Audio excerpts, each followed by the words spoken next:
Well, welcome one, welcome all, good day ladies and gentlemen.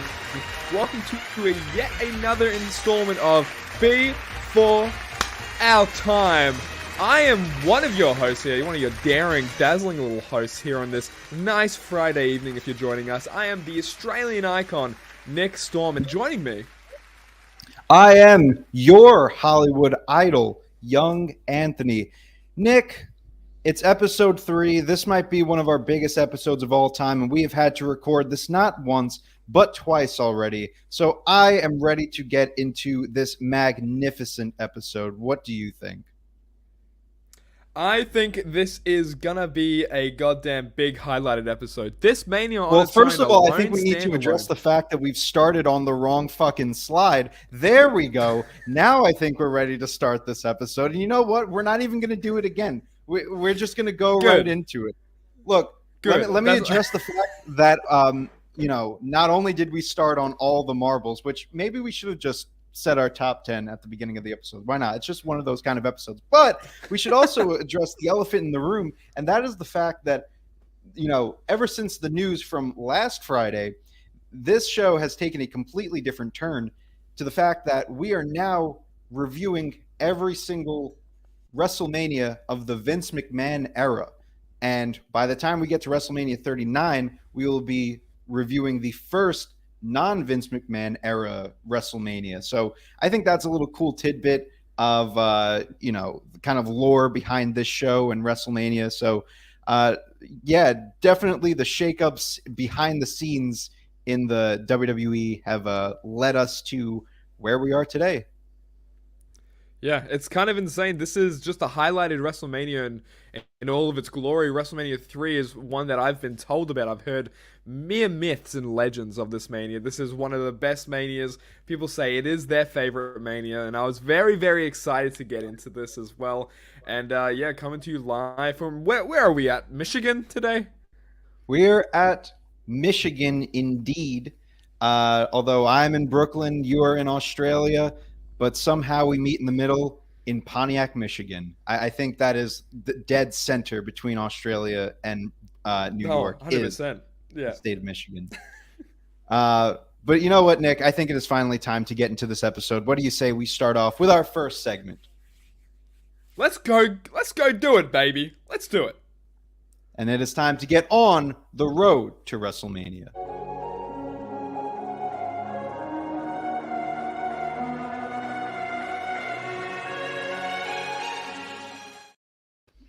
Golly, we have gotten on the road to Mania 3.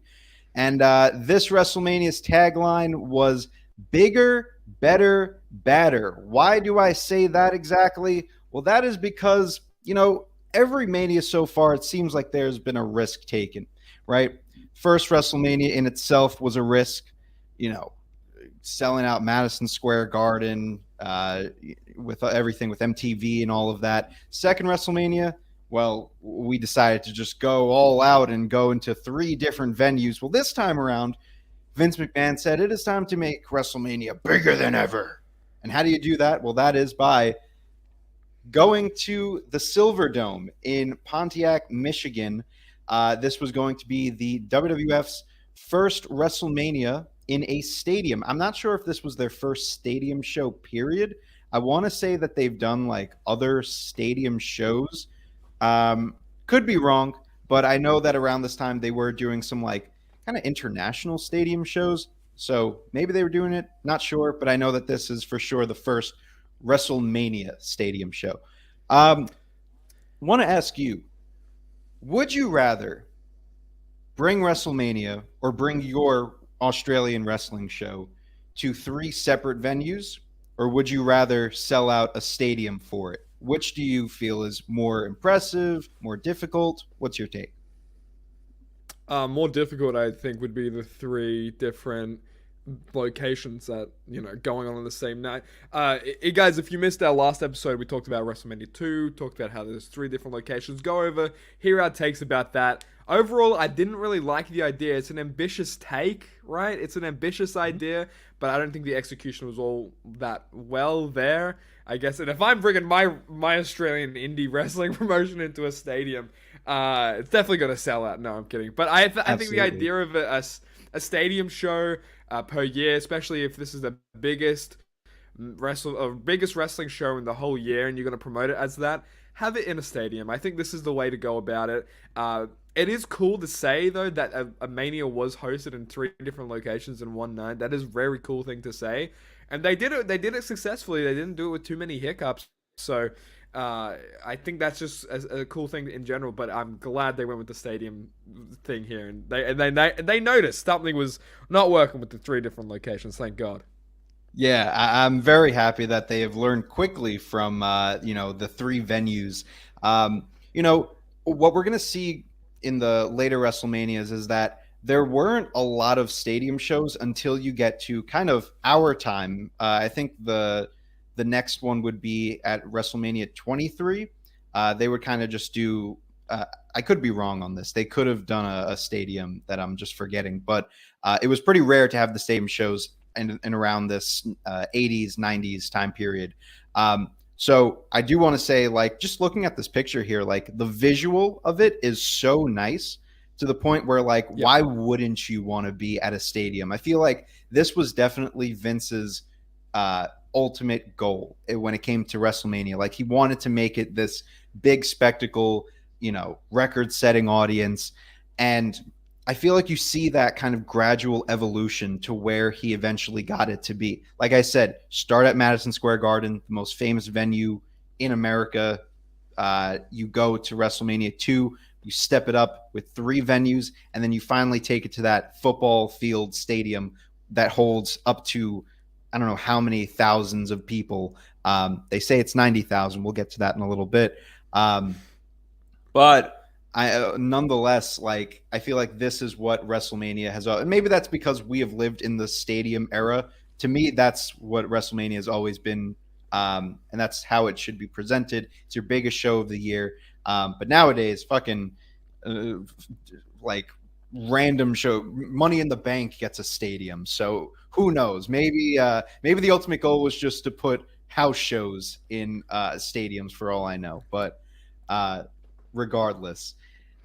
Well, look, if you're going to sell out a stadium, you need some big names. We saw it, last year with WrestleMania 2. If you wanted to get a lot of different venues filled up, you needed to put equal amount of stars. And to Vince's credit, he definitely did that. In New York, you had Piper.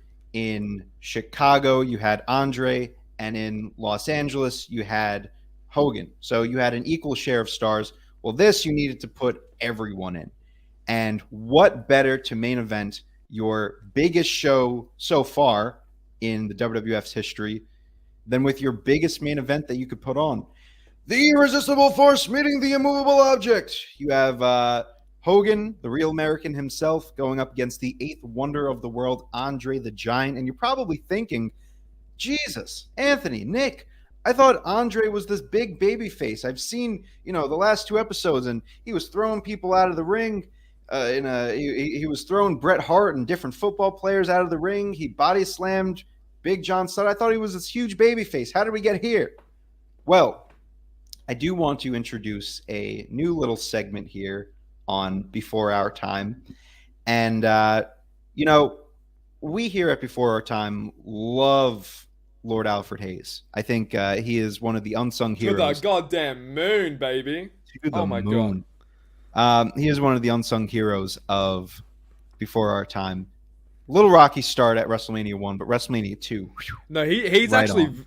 the most sung in the Before Our Time episodes now. We if I'm sing being him. honest. We sing Lord Alfred Hayes like it's our fucking second job. But I literally sang. Remember in Before Our Time episode 2, if you guys remember, Lord Alfred Hayes came on the screen. I sang for like 30 seconds straight. I don't know if you remember that. I held like I that do long ass remember that. note. Yeah, well, I was it's forced all to in remember honor that. of the Lord. Yeah, yeah. Of Well, course. unfortunately, there won't be any singing for a Lord Alfred Hayes appearance on WrestleMania 3 because, God damn it, there was no Lord Alfred Hayes on the show.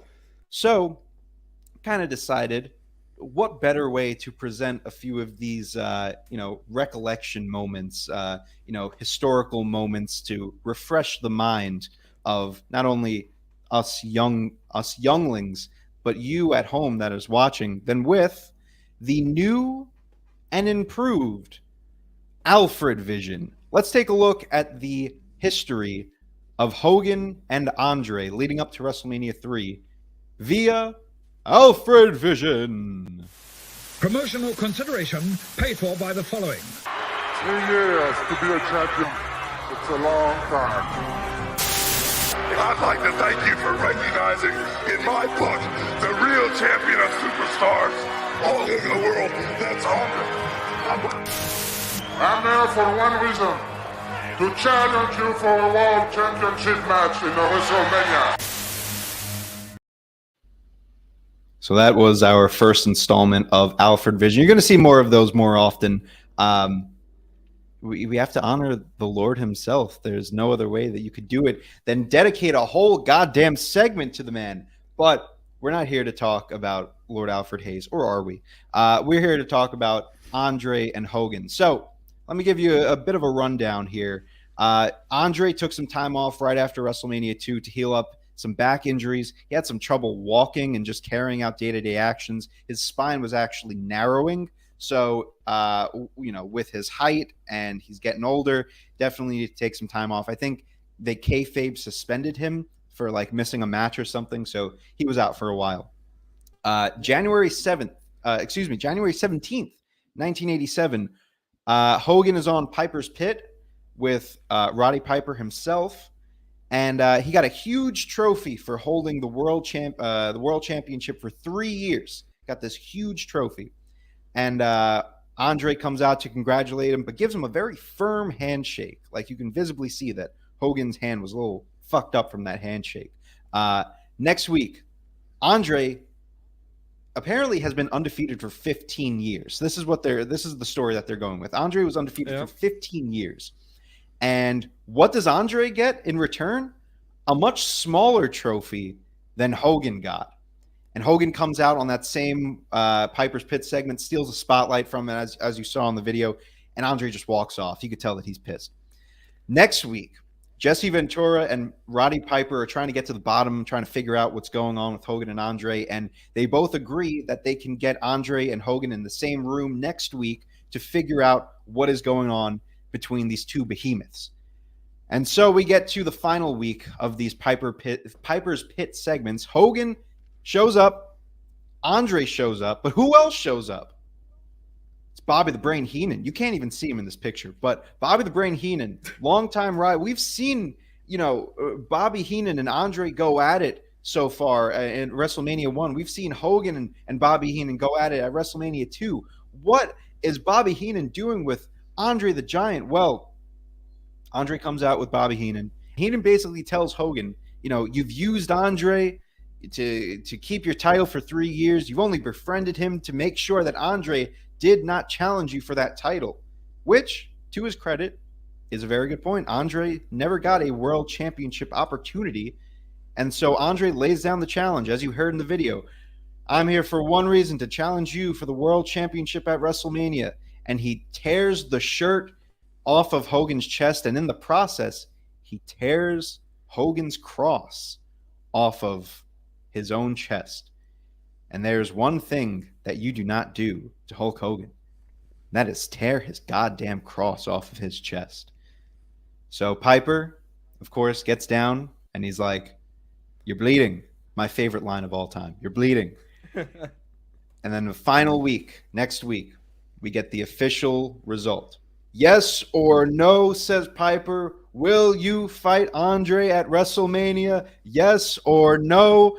And Hogan, with every fiber in his being, says, yes! And the crowd goes ballistic. And there is your main event. Hogan, Andre, WrestleMania 3. It can't get much bigger, badder, and better than this, Nick. Yeah, you're right, man. Like this I'm dying here. This is huge. Jesus. Sorry, you got me acting up. You mentioned Lord Alfred Hayes. My body doesn't know what to do with myself, right? But dude, this is great going into it. They actually had a video package for this match, but we'll probably get more into that when we actually discuss the match in the main event, ladies and gents.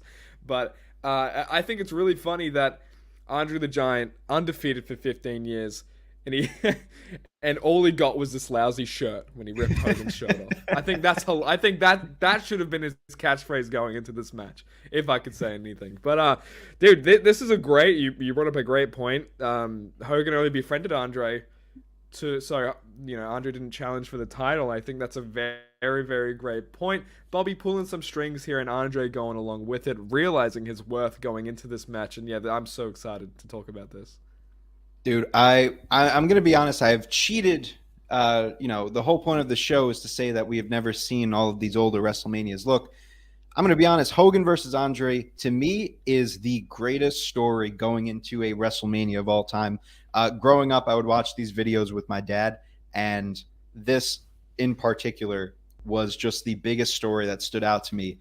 And, looking back on it, when you're younger, you always side with the good guy. Like Hogan, he sees that Heenan sides with Andre and he tears the cross off of him.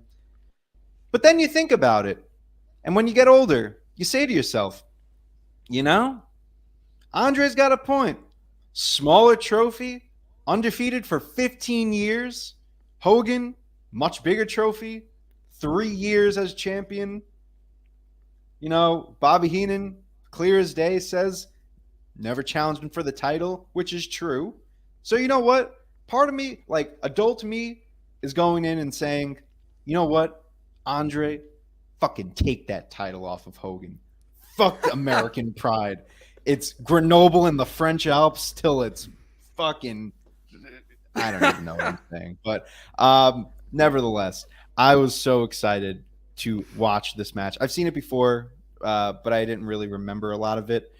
And from what we've seen so far of Hogan and Andre, they've definitely delivered in their own rights at WrestleMania. Some not so good, some pretty good. But there's definitely a match on this card that I'm sure both of us were just knowing right from the start was going to deliver to epic proportions, and that was for the Intercontinental Championship, Ricky the Dragon Steamboat challenging champion Randy Macho Man Savage. Just a little bit about this feud before we, enter one last topic before we actually move into Mania. The feud really centers around Ricky Steamboat getting injured by Savage. Basically how it happens, the feud begins during a title match between the two, and Savage attacks Steamboat as he is like greeting fans by ringside, and he pushes Steamboat over the security rail, delivers a huge elbow that pushes Steamboat's throat, like rams it into the rail, and he goes as far as if I could get the picture up here, there it is. He goes as far as to take the ring bell and just jams it into Steamboat's throat, injuring his larynx and sending him to the hospital. Myself and Tyler from Count It Out, we have done an episode of Classic Match Classroom on this match, and the little videos just leading up to this match of like Steamboat trying to talk with this crushed larynx is just the worst thing ever. I definitely recommend everyone check them out. Literally, he's with his doctor. Oh, voice crack. I'm starting to sound like Steamboat. Dude, there goes your larynx right there. Yeah, right? He's with his doctor, and he's grabbing his throat, and he's trying to say just the sound E, and he's trying to say E. But, like, he can't say it, and he's going, E, E, E, E. And I'm just, like, obviously, this man has never crushed his larynx before. It was just horrible acting. He's like slurring his words as he's talking, as if like that has anything to do with a throat issue. Just slur. He's like, I want you to talk with me now. He's like, I can't do it justice. You need to watch like the actual promos. It's horrendous. But yeah, and then eventually Steamboat comes back. There's a little hype package before the match that you can see all of that. And we get the match for the IC title. Just wanted to ask you, because going into this match, I think we both knew that people hyped this up to be one of the greatest matches of all time. To you, because so far I've seen definitely a difference between the way that we're looking at these matches, more of an in-ring perspective as compared to like the overall spectacle. And for the most part, I think both of us are kind of taking those different approaches for that. But in your eyes, like what to you makes what are the components to the greatest matches of all time? Is there anything that like strikes out to you? Is it more of the in-ring action? Do moments really bring it over the edge? Talk about that. I think it's all the build-up, the promos going into the match. I think that's what really sells a lot of people on these big matches is the story and the actual characters and the promos that you're seeing of it. But what makes a great match is, I think to me, gotta have a balanced level of story, high intensity in the ring, great moments, like big pop moments. When I think of a great match, comes to mind, completely off the topic of WWE, WWF, but AEW, because I'm a shill, I think of Young Bucks and Hangman and Kenny at Revolution. Exactly, Shillbilly Nick, that's me. We'll get into Hillbilly Jim back in this goddamn thing. Oh, boy. Shillbilly Nick is that's my true character. I think that's my gimmick here. But yeah, I think of matches like Young Bucks versus Hangman and Kenny at Revolution 2020, and that's just like got so many great moments. It's got a great build to it in general. Another one of recent memory, CM Punk MJF. Boom, another Revolution match.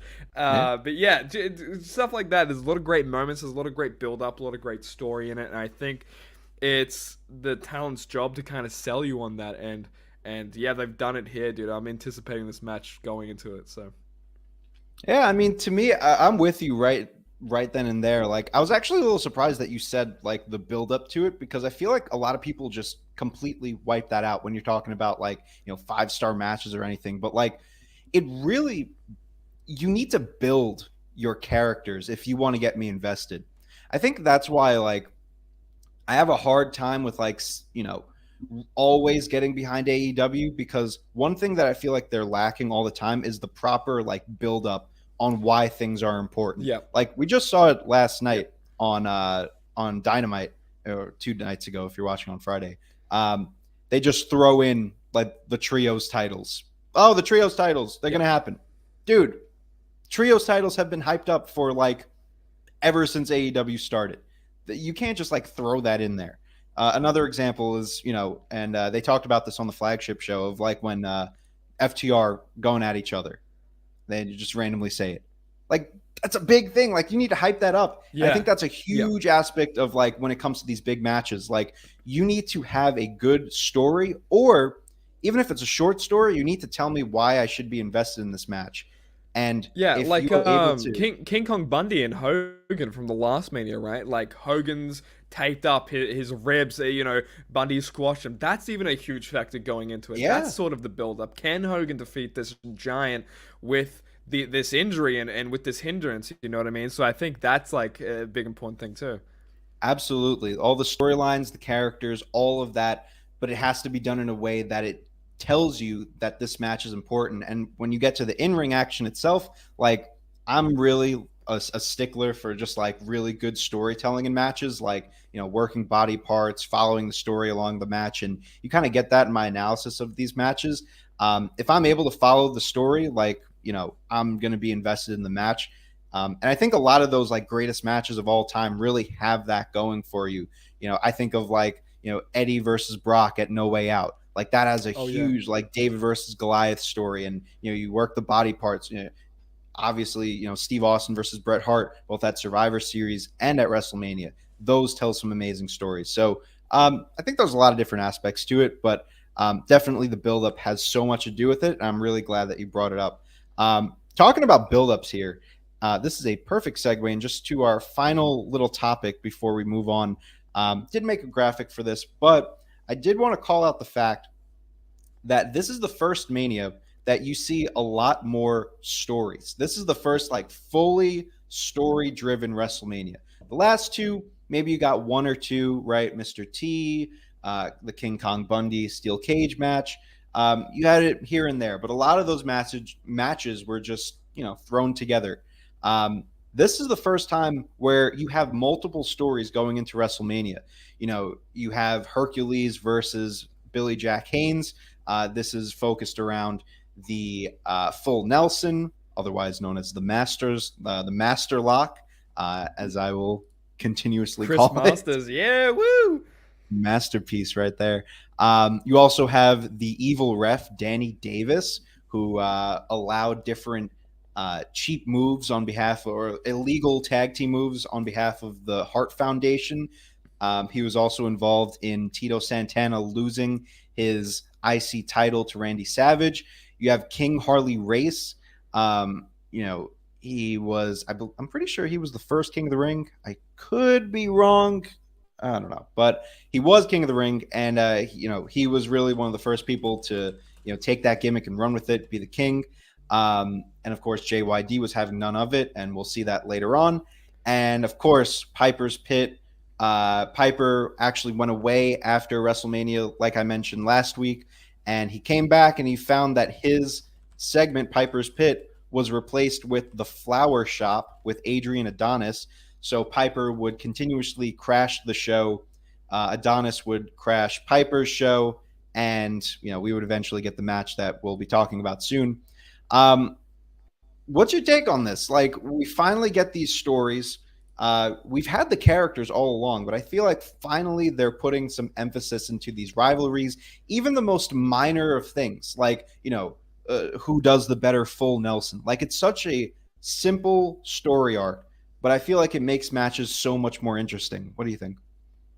Yeah, I think so. I think that's the case. I do want to say as well, I found the first King of the Ring winner. It was Don Morocco, but Harley Race was the second, I believe, the next year. He won the King of the Ring. So, but dude, yeah, I think, story is a big part in anything. I do like comic books, movies, and if this is another form of entertainment, you need those kind of stories going into stuff, right? You need, because people compare wrestling to comic books. You have these larger than life characters, superheroes almost, and what do? They defeat the bad guy, but it's all the stuff leading up to it. All right, it's not just like the good guy beating the bad guy. All the stuff leading up to it, the whole story in between, the whole thing. Who can apply the full Nelson better? I love that. It's just straight hardy wrestling, and I really like that fact. Like, who can do it? Oh, I can. No, I can. No, I can. And how do you prove it? In a match at Mania. And I like that a lot. So yeah, just the smallest little detail adds so much. And I feel like you always hear of like the long-term story. WWE doesn't have like these long-term storytellings. AEW needs to start building up their matches earlier. I don't think it's necessarily a thing of longer stories. And we saw it last week with WrestleMania 2.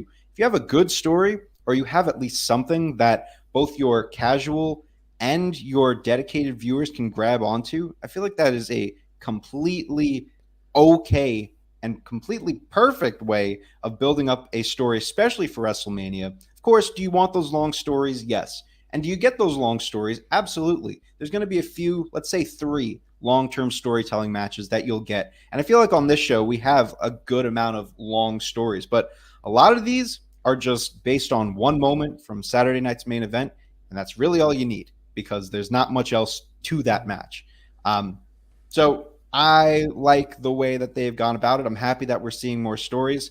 I think this is the first Mania that I could truly get invested in fully, because we have these characters.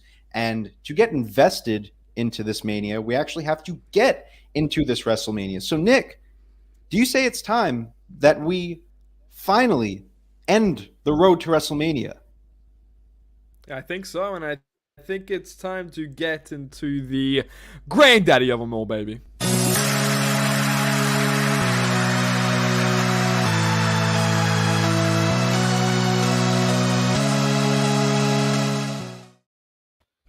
We are here. We are here. We are live. WrestleMania 3. Live at the Silverdome, brother. Hulk Hogan's still there to this day. But we have apparently 93,000 people in attendance, that's set on commentary at the Silverdome. And we're getting greeted to Michigan by none other than Vince McMahon, to welcome us to WrestleMania 3, the third installment of WrestleMania. And this is actually a Build-A-Figure right here. This little Vince McMahon is a Build-A-Figure in the new WrestleMania wave from Mattel and the Elite line. So that's a really fun thing. I might have to goddamn get it now.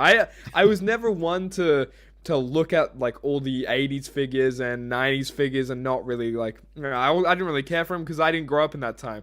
Going back, watching this, I just got this goddamn Hogan, dude. Watching all these before our times, like getting into it, you know what I mean? I've got this Hogan just because of that. So, it's a beautiful figure. Yeah. Dude, oh my, we can get into just the beautifulness of Hulk Hogan a little bit. But Fig Night on Tuesdays at 7 p.m. Exactly, before our time Fig Night edition. It's going to happen. Exactly. But Vince McMahon introduces obviously. And you know, there's the Aretha Franklin. It does a beautiful rendition, and there's no Hulk Hogan with fireworks. Is the one thing that I noticed in here. Yeah, that makes I a might prefer the Ray 4.5 out Charles of 5 version in only my because book. of that. Yes, Exactly. Ray just Charles, wanna there was say a real huge quick. mic feedback and everything. There's yes. mic feedback. There's no mic fireworks. feedback this time around. I do want to say, Vince announcing Aretha Franklin was he put his whole McMahon-ossy into this opening. McMussy. Dude, Aretha Franklin! Like, he doesn't even announce his own wrestlers with that passion.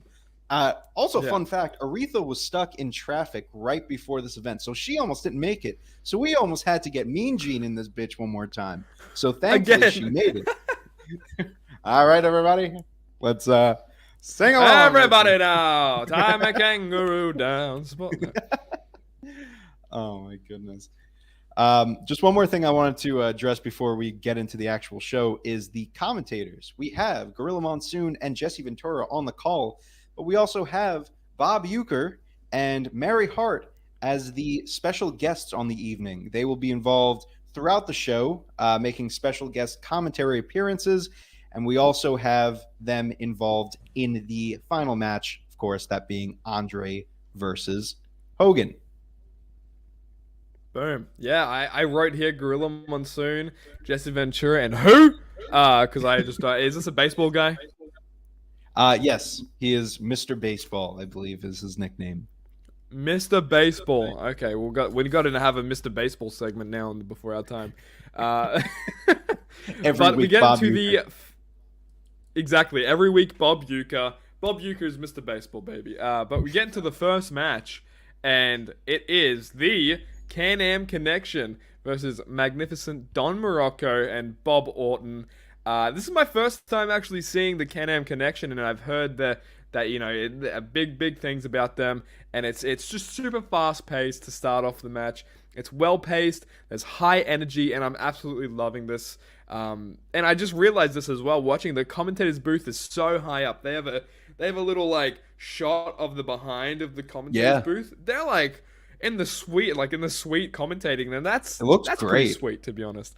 Yeah, it looked amazing. Would you rather commentating a show from there or like down by the ring? Oh, absolutely, all the way up, because you get to see the whole crowd. Because really, you're just looking at the TV the whole time. So like, it doesn't matter if you're at the bottom, if you're at the top of the stadium. Like, dude, put me at the top. I think that's so cool.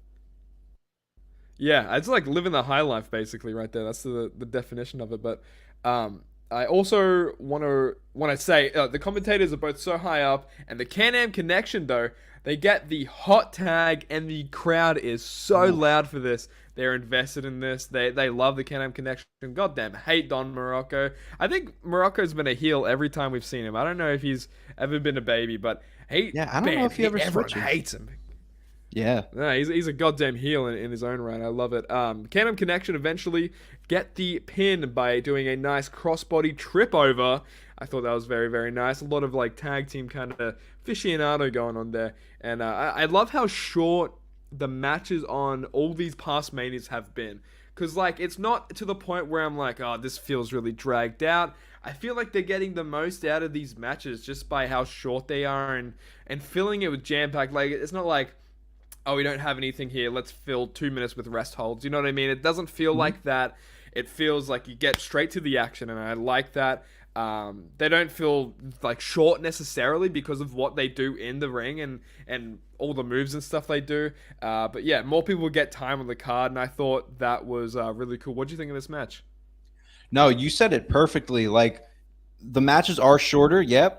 And that leads to two great things. One, you get more people on the card. And I know, especially nowadays, they definitely look to add everyone on the card. Fuck, we have to make WrestleMania 2 nights now because of that. Yeah. But two, like you said, you cut out those rest holds and you cut out all of the slow moments. But in a match like this, Can-Am Connection versus Morocco and Orton, you still get so much storytelling to the point where it's very fast-paced, but you still have that moments to really get the character work in. Like, for instance, Bob Orton's selling is superb in this match. I feel like he really goes over the top to put over Martel and Zenk. Love the visual of the crowd, too. Like, because it was still kind of early in the day, you have, like, a very lit-up crowd, which I thought was really nice. I don't know if you caught, there was, like, a very loud cranking sound. I'm pretty sure they were, like, closing up the top of the stadium. Did you hear that? Oh, right. No, I didn't catch that, no. It was funny. I've heard about it before, but listening to it, I thought that was pretty cool. But everyone like moves just so naturally in this match. This was one of my main notes. Like, you know, the heels play their role well. The tag teams are so just fluent with each other. And of course, you mentioned that hot tag from Martel.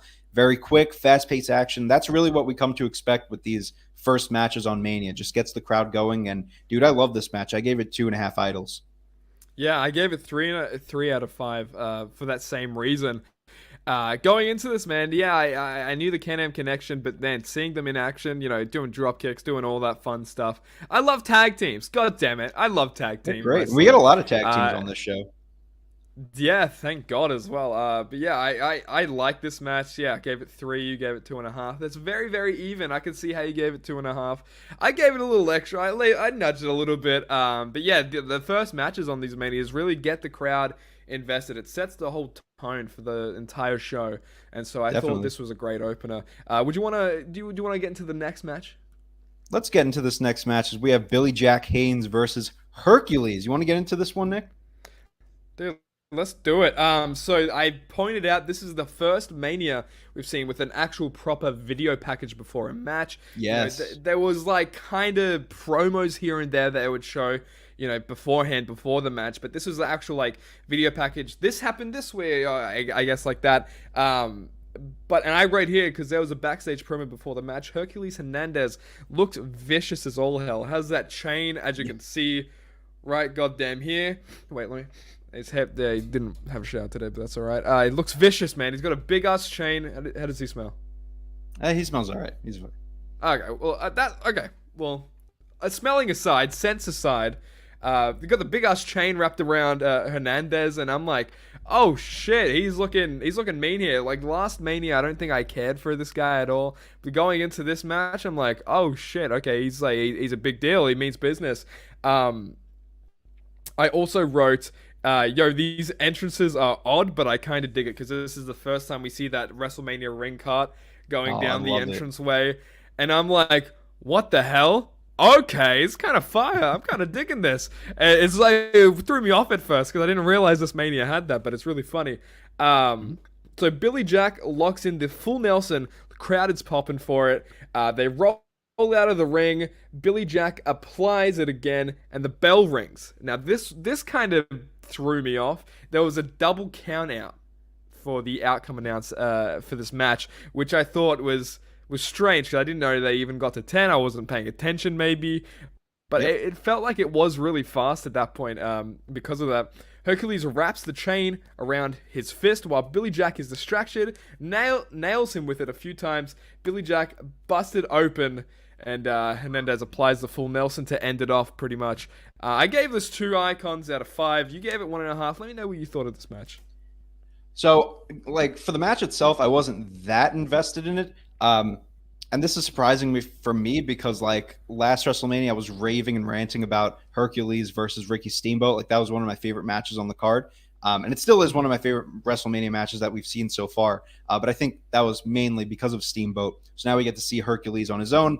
And, you know, the match with Billy Jack, there was a story to it, but it dragged a little bit. Definitely could have got a little bit more out of these two. But but really this grade comes from the aftermath. And usually I'm grading with just the the match in mind, but like everything from the bleeding and just the vicious attacks with the chain, like there's no way that I couldn't up the grade a little bit. I think I upped it by like a half a point just because of how good I liked all of that after stuff. I mentioned in my my notes that, Billy Jack is really impressing here. Like he's, to me, he's carrying the match in itself. His selling is great. He makes Hercules look really nice. His offense just very explosive. He has like some really nice. He just like effortlessly picks him up for a press slam early on in the match, and I was like, that is insane. I like seeing the. This is also a little thing that I wanted to mention, but in this match specifically, I like how we see the ref like picking up and letting the arms fall during a submission. Because nowadays it's only like once, and if it goes down, then that match is it. But like I like doing it 3 times, because on that third time and they start hulking up or whatever, definitely adds to the drama of the match. And also another little thing here, but like when both guys are knocked out and they're on the floor and the ref starts a 10 count, I think that's a really cool thing too. That I think AEW does it. I know WWE doesn't. But those are little things I want to see get thrown back, because they're rules they add to the sports of it. The finish I wasn't really thrilled with. I think you could have done a lot more with like this full Nelson story behind it. But like I said, the bleeding and everything, that really sold me. Yeah, pretty much. Yeah, we're pretty. I think we agree on a lot of things when it comes to this match. I gave it 2 out of 5. You gave it 1.5, and I can see why. Like, I think I also nudged it up a little bit because of the aftermath. There was just a lot of chaos, and I liked that a lot. I think I was originally going to make it like 1.5, and I was like, okay, well, I'm going to include the whole encompassing of the whole segment of them. So yeah, I gave it 2 out of 5. Overall, pretty great match. I thought this was a really cool showing for Hercules, but I overall enjoyed the Steamboat match. I think a little tiny bit better, a little big bit better maybe. That's all I have to say about this match. I'd love to get into the next one, if you will. Let's do it. Let's get into this next match, and boy, do we have some stuff to talk about on this one. Oh man, delivering another dud, Anthony. I'll let you get into that. Dude, it's Dud City up in here.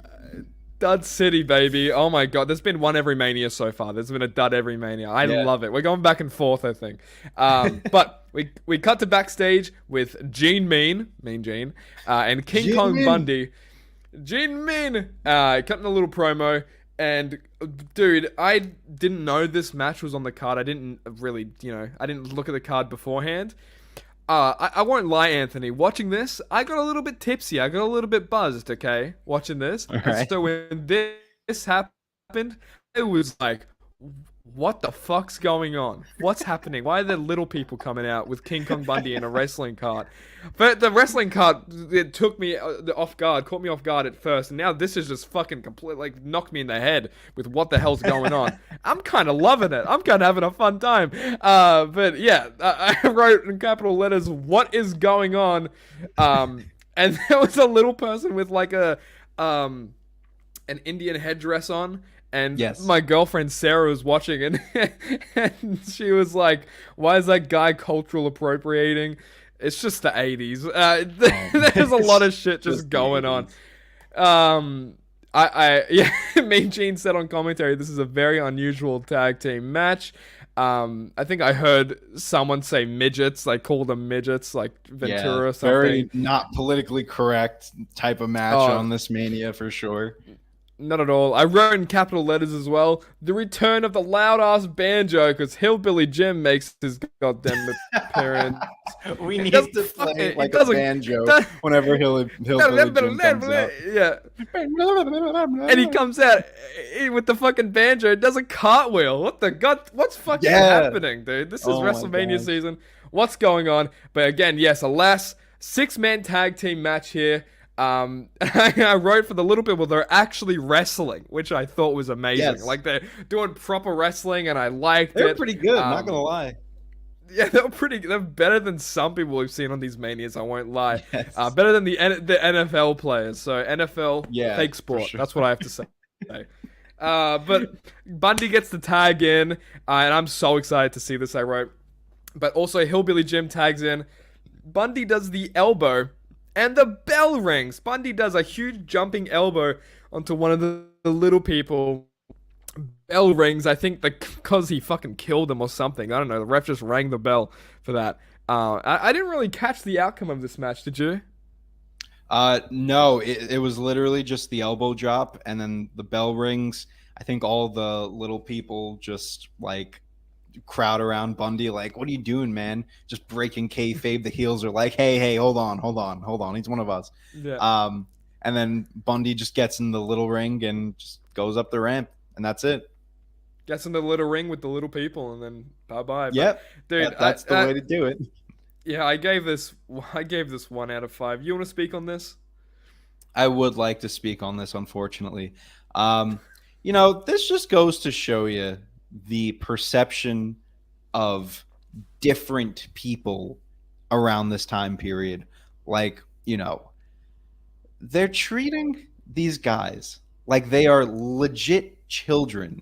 Like, I know they are like smaller, but like Hillbilly Jim like picks them up. He's like, my little friend's here. I'm like, dude, this is not. I should not be watching this. I don't know how you know the meme, and it's like how to not talk to a short person, and it's like hunched over, like talking like that.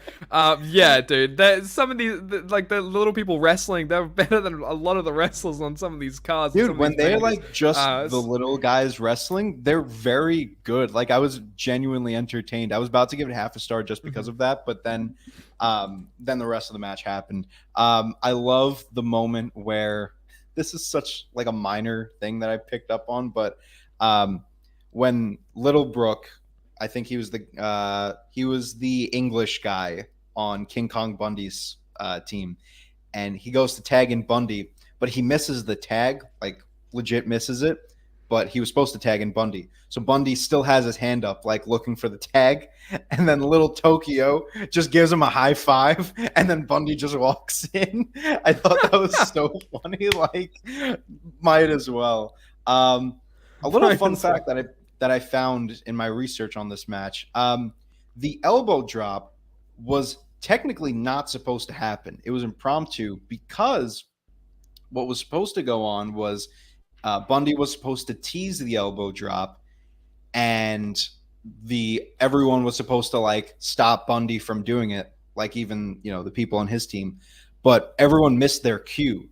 So Bundy legit drops the elbow on him, which was not supposed to happen clearly, and the legend has it that this hindered the career of Little Beaver because he went on to retire that year. So some people have it that this actually, ended his career, the elbow drop. So take of that what you will, but that's some story behind that match. So he killed him. Oh my god, the ref was right to wave that goddamn match off. Okay. Yeah, basically. Yeah. But you gave it a dud. Was there any reasoning for the dud in particular? Oh, it was fucking awful. That's it. I think I gave it 1 icon because I like the little people wrestling, and I just thought that it maybe fucking I caught me need off to guard get when I saw. buzzed to watch this, and maybe then I'll appreciate it. You enjoy it a lot more. Trust me, you enjoy WWE, WWF a lot more when you're a little buzzed. Take it from me, guys. But yeah, we cut to a so that was that match. Oh my god! But we cut to a backstage segment with Macho Man. And this is amazing because this is the Macho Man that we come to find out. We come to know, doing that great character work that he loves to do. Macho was heel last Mania, but I'm going into this thinking he's a babyface, but the reaction from the crowd might seem otherwise. But this was a huge switch up, and I think for the better. Macho Man came in here. I don't think he was doing this. You know what I mean? So this is kind of the birth of Macho Man for me. Mm-hmm. I'm loving to see it. But the next match we have up here is King Harley Race versus Junkyard Doggy. Got that dog in him. I'm going to say that every time. Dog in him. I'm gonna say that every goddamn time, but the crowd hates Harley Race. I want to drive that home, and the crowd loves JYD. In brackets, I love JYD. Oh my god, I'm We all so love excited JYD. for this. I right here. We all love JYD. I right here got that dog in him. I seriously just so I didn't forget. We needed to make sure it's in my brain embedded. He's got that dog in him. King Harley Race wins via distraction, which is kind of odd and weird. But it happens, and must bow and kneel before the king is said. And I'm like, okay, this brings a whole new stipulation to the entire match. Right. You have to kneel and bow to someone and completely Yeah. respect them after the match if you lose. And I'm like, this is the biggest humiliation thing ever. But Junkyard Dog, he bows like a good Samaritan. But he grabs a chair, whacks Harley Race, grabs a robe, and he's looking goddamn spiffy in that purple robe. He looked amazing in that. I gave this 1.5. It wasn't much of a match. Like, there wasn't much sustenance. There you go. That's a good word. Learned that in That's the a good dictionary. word there. Sustenance in the match. But I gave it 1.5. You gave it 1. Let me know your thoughts on this match. I thought the match was okay. I liked the surprise appearance of Fabulous Moolah. I thought that was I wasn't expecting to see her at all, so I thought, cool to see Moolah back. What really got me was, like, this was my first Harley Race match, and Harley Race is supposedly a very amazing wrestler, but he just got this, crazy gimmick of being a king in WWF, and that's really the trend for around this like 80s 90s period, is like a lot of wrestlers who were really big in like the NWA and like Memphis, all these different smaller territories that dealt with more strict in-ring wrestling. They were given crazy gimmicks when they got to WWF. So like Harley Race is a king, Dusty Rhodes gets polka dots, all this stuff. But I will say that Harley Race definitely impressed me in this match. His selling was slow, but it was very impressive. Him like flipping over the ropes. There was a crazy headbutt from the apron to the outside. Did you see that? Like Harley Race literally just flops and does a huge headbutt on Junkyard Dog. That was my favorite moment of this match.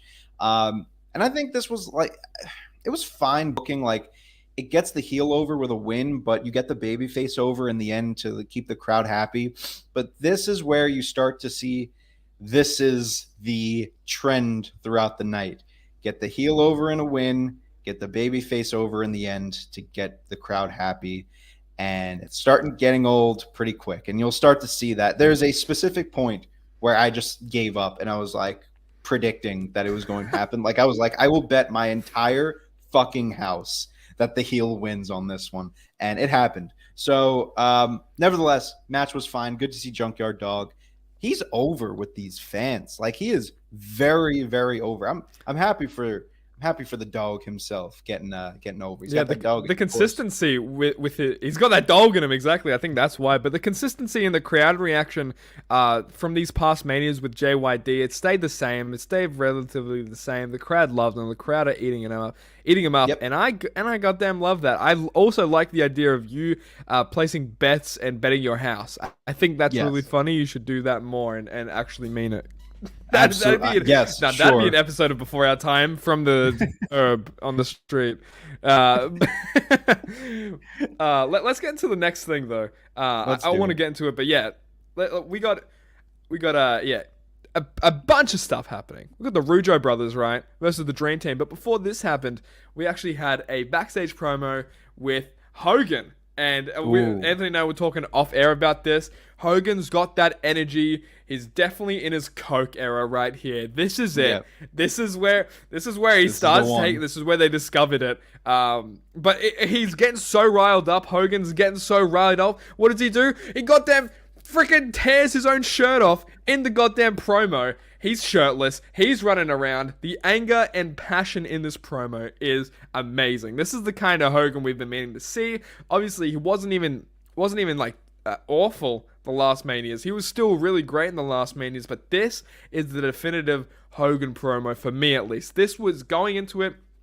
put his whole Hulkusi into it, and it even captivated Sarah. She was on her phone, not really paying attention, but she looked up because just like I think the passion and just how like passionate Hogan was in this promo.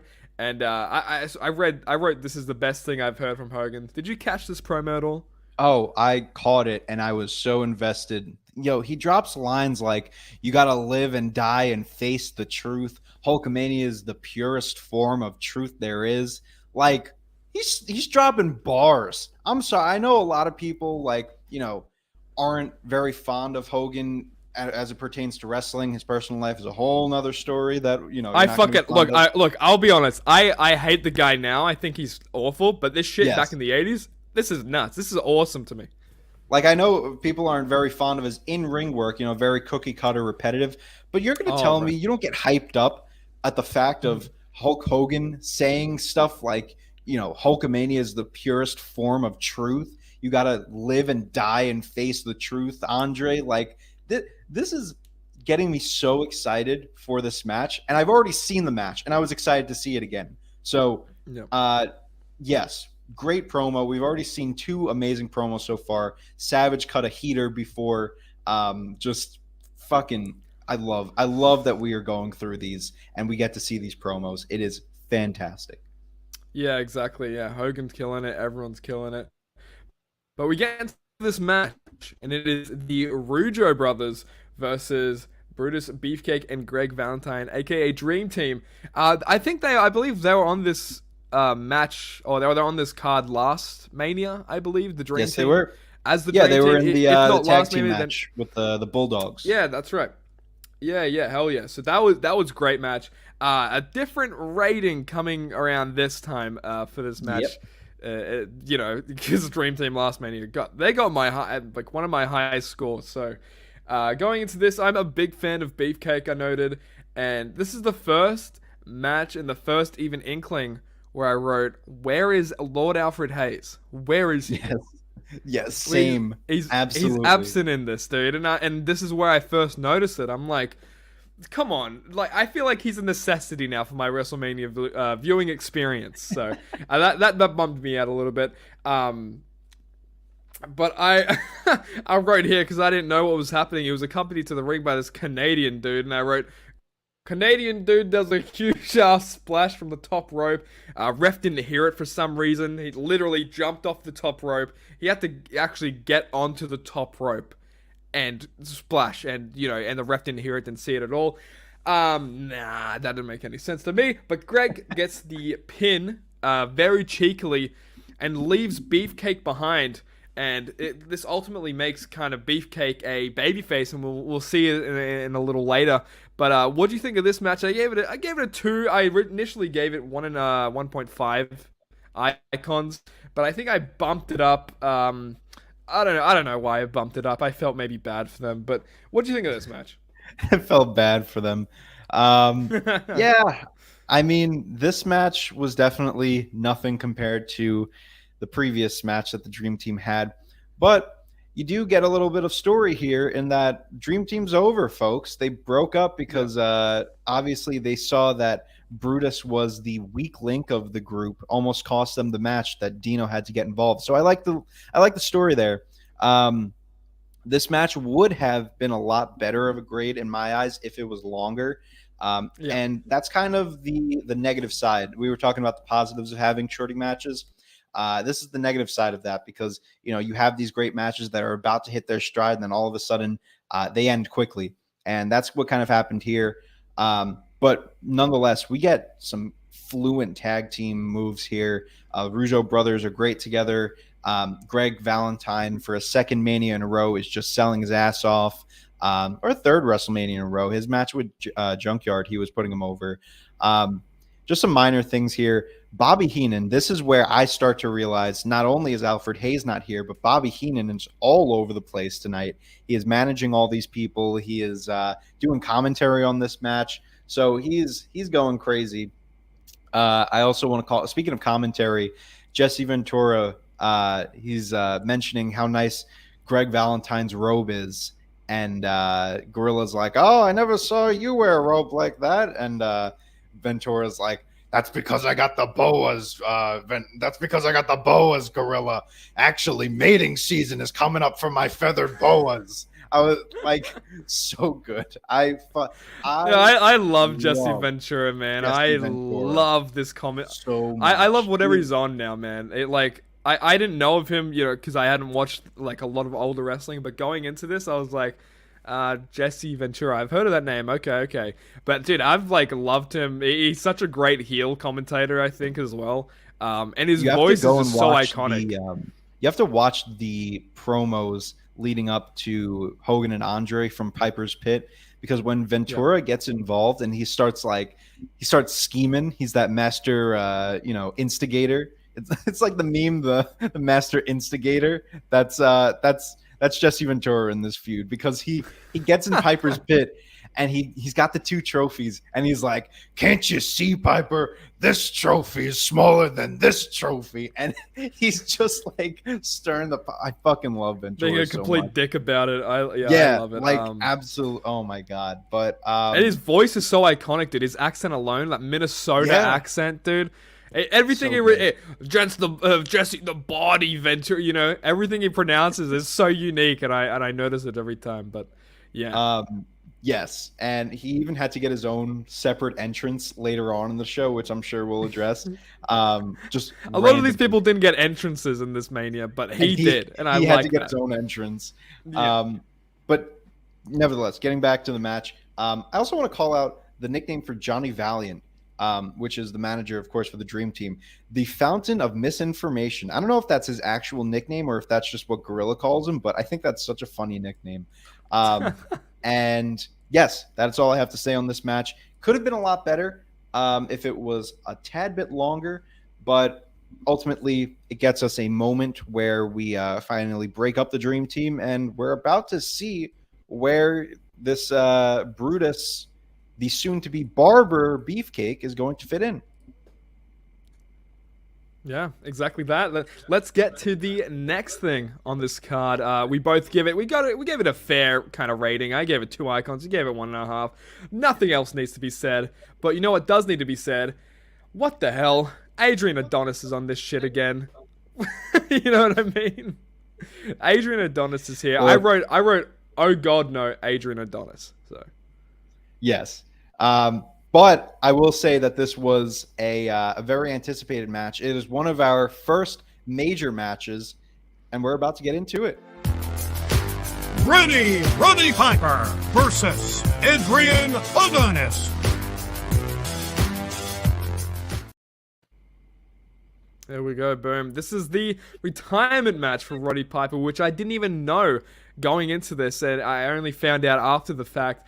But going into this, I wrote, oh god, no, Adrian Adonis, because his last showing was fucking horrible and just awful and really bad, and I hated it.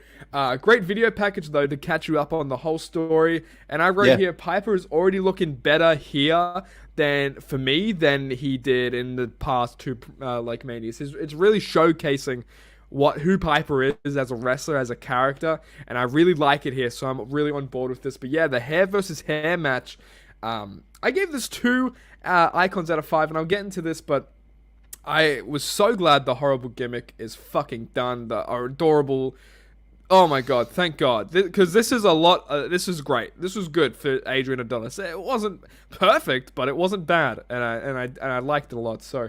But yeah, I wrote this. This is a very different character for Adonis. Adonis whips Roddy with a belt, a whole ass belt. Jimmy Hart sprays a horrible substance in the eyes of Piper. This was a thing going into the match. You saw in the video package he had, I don't even know what they're called. Like, you know, that like weird ass pump thing that from like the 20s from like plague doctors and witch doctors and shit. Yeah, I think for his gimmick it was just like, I guess, perfume, just because he's like adorable, he's pretty and all of that. But he sprays the weird liquid in his eyes. I definitely caught that. Yeah, thank God. No, but he sprays it into the eyes of Piper. Roddy is out cold due to a sleeper by Adonis and does that whole, the ref thing. But Beefcake actually wakes Piper up. And, we saw British Beefcake, I should say, in the previous match, and here he is coming out showing his true babyface colors. He wakes up Piper, and the crowd is going crazy, and then Piper applies a sleeper to Adonis, which eventually picks up the win for Roddy Piper in his farewell match. And yeah, I gave it 2. I want to know what you thought, and why'd you give it a 5 out of... We didn't even give it 5. I think I'm on crack or something. You gave it 3 out of 5. You gave it 3 out of 5, and yeah, run me will down. not be my first 5. Is No, this match, dude. but If this is your 5, if Adrian Adonis was your first 5, I would have left. I would have. I would have left, honestly. But look, this match, although it wasn't, it was obviously an Adrian Adonis match, so I knew that you were going to go into this giving it a lower rating. But first of all, calling it Piper's retirement match was kind of funny because obviously we know that he's going to, do some other matches later on. Yeah. I fucking love this match, and I wasn't expecting to whatsoever. That's partially because the crowd is going nuts over Piper this entire match. He is excellent in this match. He's selling very well for Adonis. There are some points where you can see that he doesn't even know where he is. There are little moments, where he's like looking around aimlessly, but there are also other moments where he's still, even when he's on the defense, he's like trying to keep himself in the match with like a little eye poke or something, but it's not enough to get him back on the offensive side. The inclusion of Jimmy Hart is great. Piper throwing him onto Adonis and doing all this stuff and, spraying the perfume or whatever in his eyes. Adonis plays his role very well. It's just the heel, getting the crowd riled up. And just what I love about this match is that you see every side of Piper here. And when I was on Classic Match Classroom, there were only a few guys who really were able to bring out that type of emotion. And what I mean by that is you see different sides of them. For instance, Mick Foley. Although Mick Foley has the 3 faces of Foley, to me, I've always viewed Mick Foley as someone who has multiple faces in the sense that, there's crazy Mick Foley, there's scary Mick Foley, there's angry Mick Foley, there's funny Mick Foley, there's sad Foley. Like, there's so many different sides to him. And from this match alone, and from what we have seen of Piper, same thing. There's rage, there's humor, there's emotion. He just plays the ultimate face here that you can get behind. And the fans were into it 1,000% of the way through. Brutus's inclusion, of course, threw me off a little bit, but it would eventually turn into, just the babyface turn. Brutus the Barber Beefcake. To me, up until this point, this was best match on the card. Everything just worked so well here. Piper was the ultimate babyface, and I loved it. I love this match. You also have a fan jumping over the railing and jumping into the ring to celebrate with Piper. I don't know if you caught that at the end there. As security just like tackles this guy, and Piper celebrates, and everyone goes home happy. Fucking A1. Love this match. Even though I gave it 3 stars, actually, it's a strong 3 idol match. Yeah, I'd say it's a strong 2 for me. I maybe should have bumped it up to 2.5, but I'm just not big on an Adrian Adonis. I don't know. Nothing personal. I just think I don't fucking know. Something in my brain just doesn't like last week's episode. With nothing personal. I just fucking hate his guts. Yeah, but I'm pretty sure the fan running into... I did some research on this. The fan running into hug Piper and everything was actually Fig Knight's own Thomas Mentalto, the OG Fig Kid. Oh, is it? Yeah, of course. So shout out the OG Fig Kid if you're watching. Hit your dab. I was there for the war to settle the score. I was there, young Anthony, for the war to settle the score, okay? But that's my awful Tom impression. I'm so sorry if you're watching. I was going to say, never do a Tom impression again. No, Mike does a great Tom impression. I used to. I think I lost it. Yeah, maybe this could be my practice range, just on before our time, and do my Thomas Mentalto. You see the progress of it. But speaking of progress, let's progress into this episode of Before Our Time with the next match. You want to get into it? Let's do it. We got the Hart Foundation and referee turned evil wrestler Danny Davis going up against the British Bulldogs and our boy Tito Santana back again for his 3rd WrestleMania appearance. Yeah, goddamn Tito Santana. He's done great stuff these past manias, but this I think I don't know if this is the lowest rated I've rated Tito Santana. Just an observation, but Tito Santana is bringing the heat every mania. I was really looking forward to this going into it.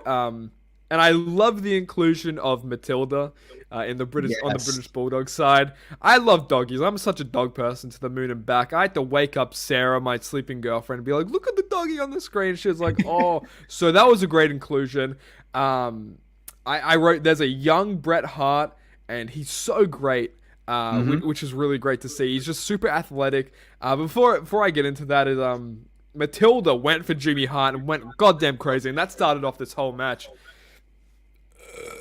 Oh, that was good, dude. I'm really bringing the fire and on that the was for Matilda. That was just for Matilda. She would have loved that. Bless up, Matilda. I just wrote here. There's beautiful wrestling going on. Danny Davis tags in. He's in for a hot second, then tags right back out for some huge boos from the crowd. And I thought that was what a great heel tactic, because you hear the the connection to the crowd that they have to this match. You hear that, and you just go, "Oh, well, that goddamn fucking paid off as a heel tactic, because that worked, and the crowd's invested to it." And it's great. And I wrote, the Hart Foundation miscalculated move, and Tito Santana gets tagged in, and it starts going to town on Danny Davis, and the crowd is losing it for this. They absolutely goddamn hate this guy. I don't know what they did. I think Danny Davis killed every person in the crowd's dog that evening, or something. Something happened.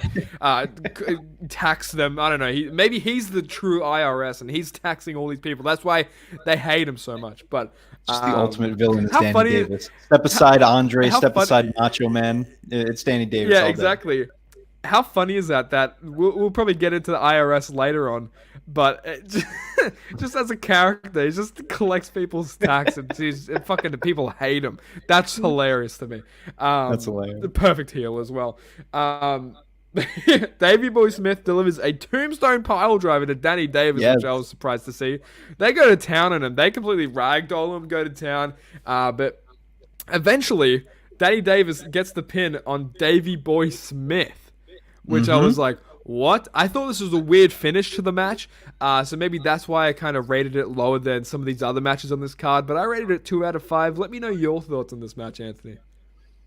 I was going into this match expecting better, even with Danny Davis. Honestly, I thought Danny Davis was the highlight of the match. And this is, with a match with a young Bret Hart, who, for the most part, we finally get a good spotlight on Bret Hart here. I think it's really cool that we also get some Bret Hart and Dynamite Kid action, like that in itself.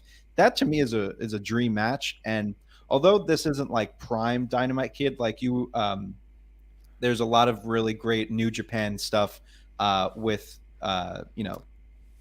Dynamite Kid. He had some great matches in New Japan before this match. So this was kind of him slowing down. His injuries were getting to him. And, nevertheless, we see Bret and Dynamite in the same ring. I think that's awesome. But, with a match like this, and you have guys like British Bulldog and Tito Santana in there, for the evil referee turned wrestler and Danny Davis to be the highlight, that's definitely saying something here. I went with 1.5 idols. I first of all love Matilda chasing Jimmy Hart, as you mentioned, and I also love Jesse Ventura carrying her off in the cart. This was also where Jesse gets his big entrance for some reason, his big introduction for who knows what. That confused the hell out of me. I was like, is he wrestling? And then I looked at the card. I was like, he's not wrestling. I'm so confused. I think the reason why is because he was about to star in Predator with Arnold Schwarzenegger. So they wanted to. Was it Predator? Yes, it was. I'll have to look that up. But he was about to star in that movie, so they wanted to, I guess, give him an entrance. Like it's kind of like how they did it with Gable Steveson. This past WrestleMania, like, here's Gable Steveson. He's a big name, and that's all it was. But it was just weird because like he actually worked for the company. So I don't know. Don't worry, guys. You'll hear all about that in 35 weeks. Oh yeah, we're definitely going to be breaking down Gable Stevenson's only appearance in WWE up until this point. I like the finish. I had to go back and actually rewatch the finish because I didn't catch the megaphone being hit over the head. So I liked it. I thought the match was a little sloppy. I think that's the reason why I kind of tuned out of it, because there was so much going on throughout it that those like the slower moments where like Danny Davis is in the focus and then they finally get to Davis, like those I like, but like there's a lot of really fast-paced stuff and it's hard to follow. And the ending was cool, but it just kind of fell flat for me. And I was expecting a lot more from this match, so ultimately I had to give it 1.5. Yeah, you bring up a great point. Danny Davis is the highlight of this. British Bulldogs have my top spot. They had my top spot last Mania, you know what I mean? That was the highest rated match I'd ever done, and it's still one of the greatest matches in these list of Manias for me. And going into this, I did expect a lot. I was even writing, I'm so excited for this. But yeah, I think it kind of flat in the middle somewhere, which is understandable. I mean, we still have that great British Bulldogs performance from last year's Mania, so that I hold near dear to my heart. But speaking about matches, do you want to get into the next one? Unfortunately, I do want to get into this next one. Oh man, I think I was too generous on this going back. But we have Butch Reed versus Coco Beware. The first time I've ever seen Coco Beware. I know he's got diehard fans out there. And I wrote, that's a whole ass bird. This guy's bringing a whole ass bird to the ring. But not to be mistaken with half a bird. Yeah. A whole ass bird. Exactly. A whole ass bird. No quarter birds. No 3/4. No quarter birds. No 1/3 birds. We got a whole ass bird, baby. We got three out of 3 fraction. That's a whole. That's 1, baby. Maths. Boom. One soul bird. Next shirt on Pro Wrestling Tees. A whole bird, not a quarter bird. There you go. The whole Tavern's going to be before our time shirts by the end of this. Absolutely. I love it. But I wrote here, the match is kind of well paced. I'm kind of liking this. The crowd is big on Coco. But then it kind of, Coco delivers a crossbody to Butch Reed. Butch rolls up Coco, scores the pin. But then what happens? Tito Santana comes out, starts beating up the slick manager that walked Butch to the ring. The Slickster, I think they were calling him. Yep. I don't know what happened in this. I don't know why I gave it a 2. Give me your thoughts. Oh my god. I'll keep it short and sweet. Coco had some nice energy. I liked his drop kicks. This was a filler match to me. I don't know why you need filler matches on WrestleMania. Like, at least make it somewhat interesting. And again, the heel wins. Babyface gets over in the end. Had to give this. I gave it half a star just because of Coco. But besides that, there is not much to this match. Like, hold on. Did this really need to be on fucking WrestleMania? Like, it's not even to the point where it's like, oh, like we haven't really untapped WrestleMania's potential yet. You know, like it is known that WrestleMania at this point is the biggest wrestling event of the year. And you give me Coco Beware versus Butch Reed? Like, Coco, I'm sure they are great gentlemen. I'm sure they are like I'm sure they're amazing. Why the fuck are these men fighting at WrestleMania? Can someone please just have the Slick and Tito Santana moment if you really had to get there? You need me to sit there and listen to Gorilla Monsoon saying, "Oh, the bird's got one eye on you, Ventura." Give me a fucking break. There is too many matches. Just cut it. Just cut this one. Just what we could have cut. We could have cut so many of these matches, and we're about to get into some of them that we could have cut after, the matches. The next match, definitely not going to cut. Some of them could have easily been gone, but we'll get into that in a minute. I hate this match. I hate it. I should have given it a Tito was just in the last match, you know what I mean? So right. Why didn't you just have too much Slickster coming out too interfering? Too much Tito going on, baby. Not to be confused with the Wizard of Oz. But let's just get into this next match here. Let's not. I don't even want to spend time on this fucking thing. Yeah. We get a video package for Steamboat and Savage. I've heard myths and legends about this match, like I've stated, but we got a nice video package. George Steele kidnaps Miss Elizabeth. and I thought it was really interesting because last Mania, what we actually saw of Macho Man was he was facing George Steele, and there was still that whole Miss Elizabeth storyline going down then. So this is some long-term storytelling going into this, which I'm really... Yeah, we were talking about continuity, long-term storytelling. We'll talk about prior into this episode, so it's very, very nice. But Anthony, why don't you start us off with this? Let's do it. Macho Man Randy Savage versus Ricky Steamboat.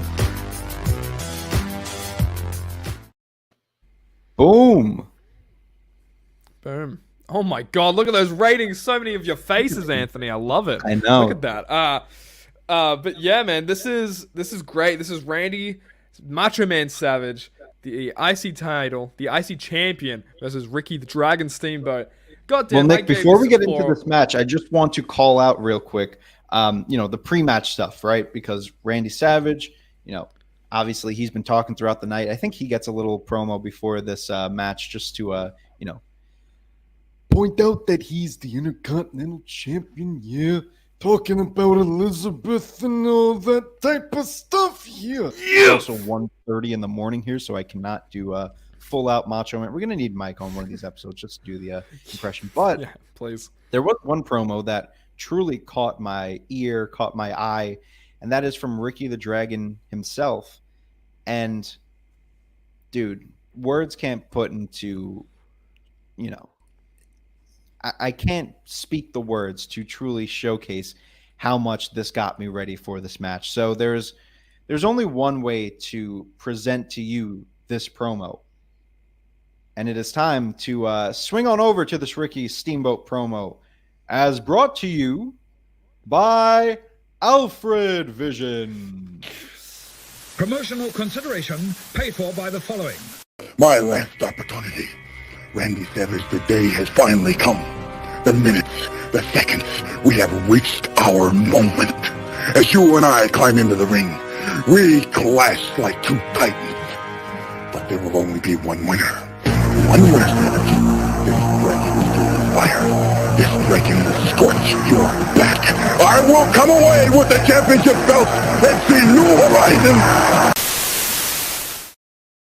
Thank you, Alfred Vision, for that nice little Alfred spokes Vision, baby. right there. I'm glad you saved me right there, because Alfred Vision saves us all. Praise be, Lord Alfred Hayes. Look, we're gonna get a lot more Alfred Vision in future episodes. This was just a little taste to show you some Alfred Vision, but soon enough. If you guys Alfred want more will be all Alfred over Vision, this comment it down below. Comment down below in this Alfred Vision onto this video. Comment. What does Lord Alfred Hayes If there's mean to you, anything you're that watching you this want far? to see in the next episode or future episodes on Alfred Vision, let us know and we will get it done for you. Because Lord Alfred, he's for everyone.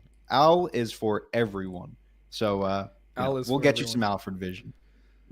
Exactly, yeah. And a nice quote to kind of take from that Alfred Vision, thank you, sir, was this dragon will scorch your back. I just really like that line in particular. But yeah, man, the Steamboat looks amazing here. Looks so great. The agility, some great hip tosses as well. This might have to be Hip Toss City now instead of Back Suplex City for Steamboat. Back Suplex City. He's all the cities. I think he's mayor of a lot of cities, if I'm if I'm not mistaken.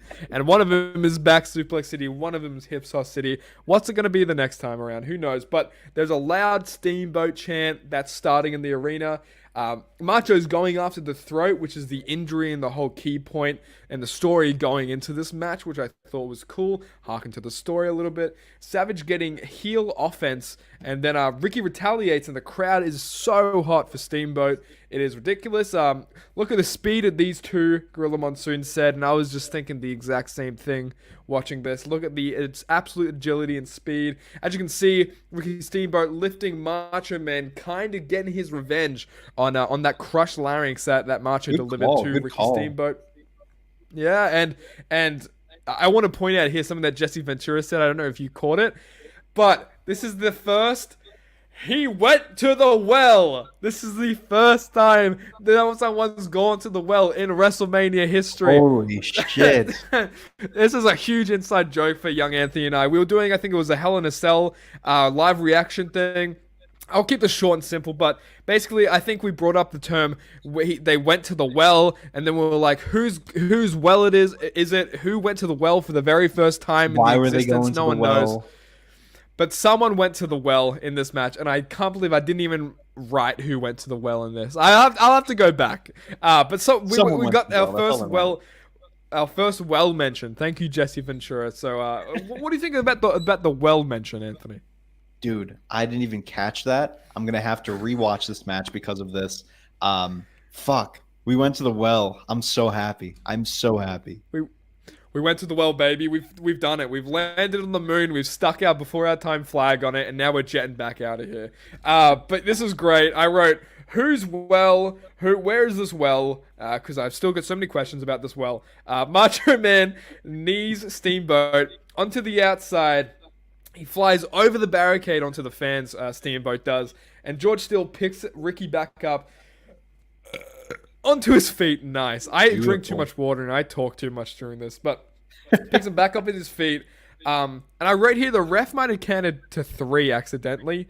I don't know if you caught that. So. I caught that. Yeah, he caught that a little bit. I was like, oh, because I think the crowd kind of popped for it. You know, a lot of the times the crowd popped for a 2 count by Ricky because they thought Ricky got the victory, I think. But it inadvertently knocks out the ref. Macho hits the big elbow drop onto Steamboat, but the ref is knocked out. Obviously can't get the count there. Savage grabs the bell from the timekeeper, and George Steele actually pushes Macho Man off the top rope. The bell lands in the ring, and Steamboat wins via a small package and wins the Intercontinental Championship.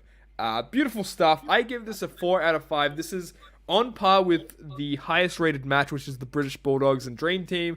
Oh no, British Bulldogs and Funk Brothers, I believe. Oh no, Dream Team. I think you got it right. Oh my god, Dream Team. Okay, boom, dude. Too many manias at this point. I'm getting mania fever, baby. But I gave this 4 out of 5. This is your highest rated match ever in Before Our Time history. I want you to get all into this match. Tell me about it. Dude, I'm surprised I gave this as high as I did because I was expecting it to be like more of a 4. Because a lot of people really highly rate this match. So I knew I was either going to give it a 5 or I was going to give it a 4. So to give it a 4.5, 4.5 idols, that is, I was a little surprised. I do want to call out the promo of Ricky because you mentioned, the scorching of the dragon, but he also just dropped some lines like, "We have reached our moment. I will see new horizons." Dude, I was so hyped. Moment. He has like that. He sells like the larynx still. Like he has that very. He's quiet doing the voice. Macho Man impression. No need for Mike Belcaster. We've got it on deck. We have Ricky Steamboat here to do an impression. Let's break this match down a little bit because this is obviously my highest rated match. Early on, opening sequence with Ricky's offense is fantastic, very quick. Even with Savage not really getting a lot of offense early on, he makes up for that in character work, be it selling, be it, just like kind of being that cheap heel, like jumping out of the ring, moving Elizabeth to another corner. Loved all of that. Adds to his kind of macho character. Nice selling from both guys. Definitely makes things look very real, explosive offense from Savage when he starts getting on the offensive. The fast parts for me work so well because of the pacing of the match. Like, you don't really get that high-paced energy throughout the entirety. You get, little bits and pieces. Like I said, the opening sequence with Ricky is very quick, but to counteract that, then you have a very slow, methodical pace with Savage on the offense. I also want to bring up Savage masterfully adapts to the in-ring style of Steamboat. And what I mean by that is, like, Steamboat is really the one who's going quick. He's doing all the high-flying moves. He's like the high flyer of the match, for lack of a better term. Whereas Savage, he's really the one that's taking it slow, working the body parts, going after that throat. To me, but in order for Ricky, right, in order for Steamboat to be fast, Macho Man also has to be fast and keep up with that. So yeah, he did adapt very well to that.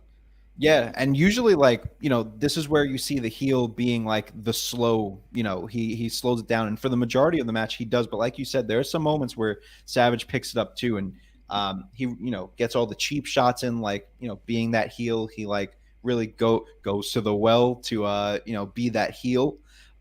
Maybe Savage was the one that was going to the well. Who knows?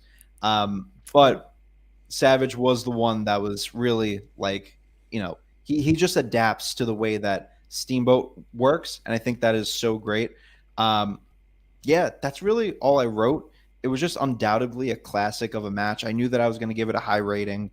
So I have seen this match before. I didn't really remember a lot of it. I was happy with the ending. I think it's a nice little, like I said, like bridging that WrestleMania 2 to 3 with George Steele's inclusion. Did it get a little bit too much in this match? Sure. Could it have done without? Yeah, but I think it works in the story, and long-term story, I'm all for it.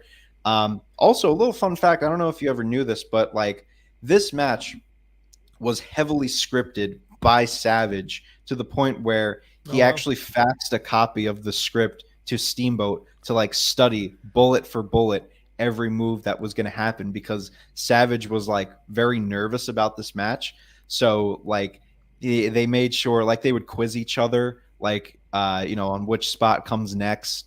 And I can just imagine like how Savage was quizzing Steamboat, like, all right, next move, arm drag, right? Yeah, gonna get the jump out the ring. Yeah, I can't do the impression, but you get. I what can just mean. imagine him on like a game show with like trivia cards. Like, A is the next move hip toss. B body slam. For $500, roll up. Yeah. For $500, or is it D, a small package? When does George Steele get in the ring? Yeah. We could do this all night. This is a fucking great match, man. Any closing words on this match? If you haven't seen this match, this is definitely one of those matches that like you need to see before you die. Like that's just the way it is.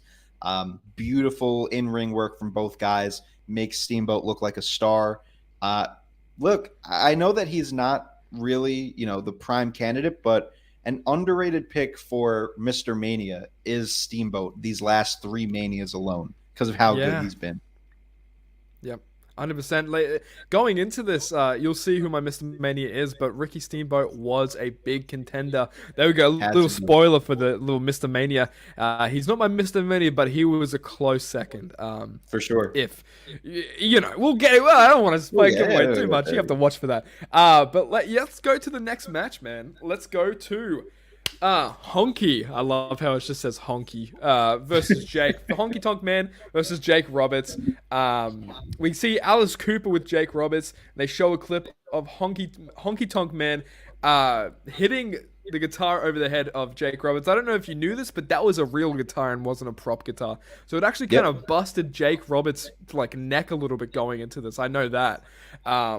I've seen him talk about that a few times, and to see that clip again, fucking sends chills down my spine. I have a guitar. Dude, this shit. I have a guitar right fucking here. This shit hurts. This hurts, and it is wood and solid. So on the last episode of Before Our Time, fly out to America and bash that over my head. Just that. That's our outro. I think I have to. Maybe at this point. But yeah, dude, crowd pop's huge for Jake now, which is really funny to kind of see because he was that heel, that mysterious, creepy heel last Mania. No one really knew about him, undefeated. Yeah, exactly. He was fairly new as well coming into that last Mania, but coming into this, huge pop. I need a burp again, I think. Oh, no, we're good. Fuck. There it is. Still comes up somehow. Dude, I need a burp counter somehow. But yeah, huge pop for Jake and Alice Cooper. Very different from last Mania. And God, I dislike Honky Tonk Man. I don't know what it is. He's just fucking doing a whole Elvis act, and he's just horrible. I hate his guts. Just not that great. And I wrote here, where is his lordship and capitals? Jake doesn't even wait for the bell to ring. He's going after Honky Tonk Man straight off the bat, and it starts fast. Gorilla Monsoon uses the term Pearl Harbor. He used that in the not last year's Mania. Sorry, he called it. He said it in the last match as well. So this is 2 Pearl Harbor references for Gorilla Monsoon. He must really love that tragic event. What a sick fuck. Anyway, Damien though, the snake, he wants out of that bag. He wants out of the goddamn bag. The snake moving around, the bag slithering. It's great. It's great visual. Honky Tonk does a roll up and gets the pin against Roberts, but that doesn't stop Jake the Snake and Alice Cooper because they throw Damien onto Jimmy Hart, onto a sorry lifeless Jimmy Hart rolls out of the ring. I gave this 2.5 because I thought I just really like Jake Roberts. I thought seeing Alice Cooper was a cool thing. They still I would have rated it lower if they. I think I did rate it lower. And then they brought out the snake, and I was like, "Oh fuck yeah, we get this cool thing with Alice Cooper bringing a snake out. This is such a cool visual." True. Big Alice Cooper fan, so I think that's why I gave it 2.5, just because of everything in between and the ending and stuff like that. But I want to know why you gave it half an idol. Let me know your thoughts.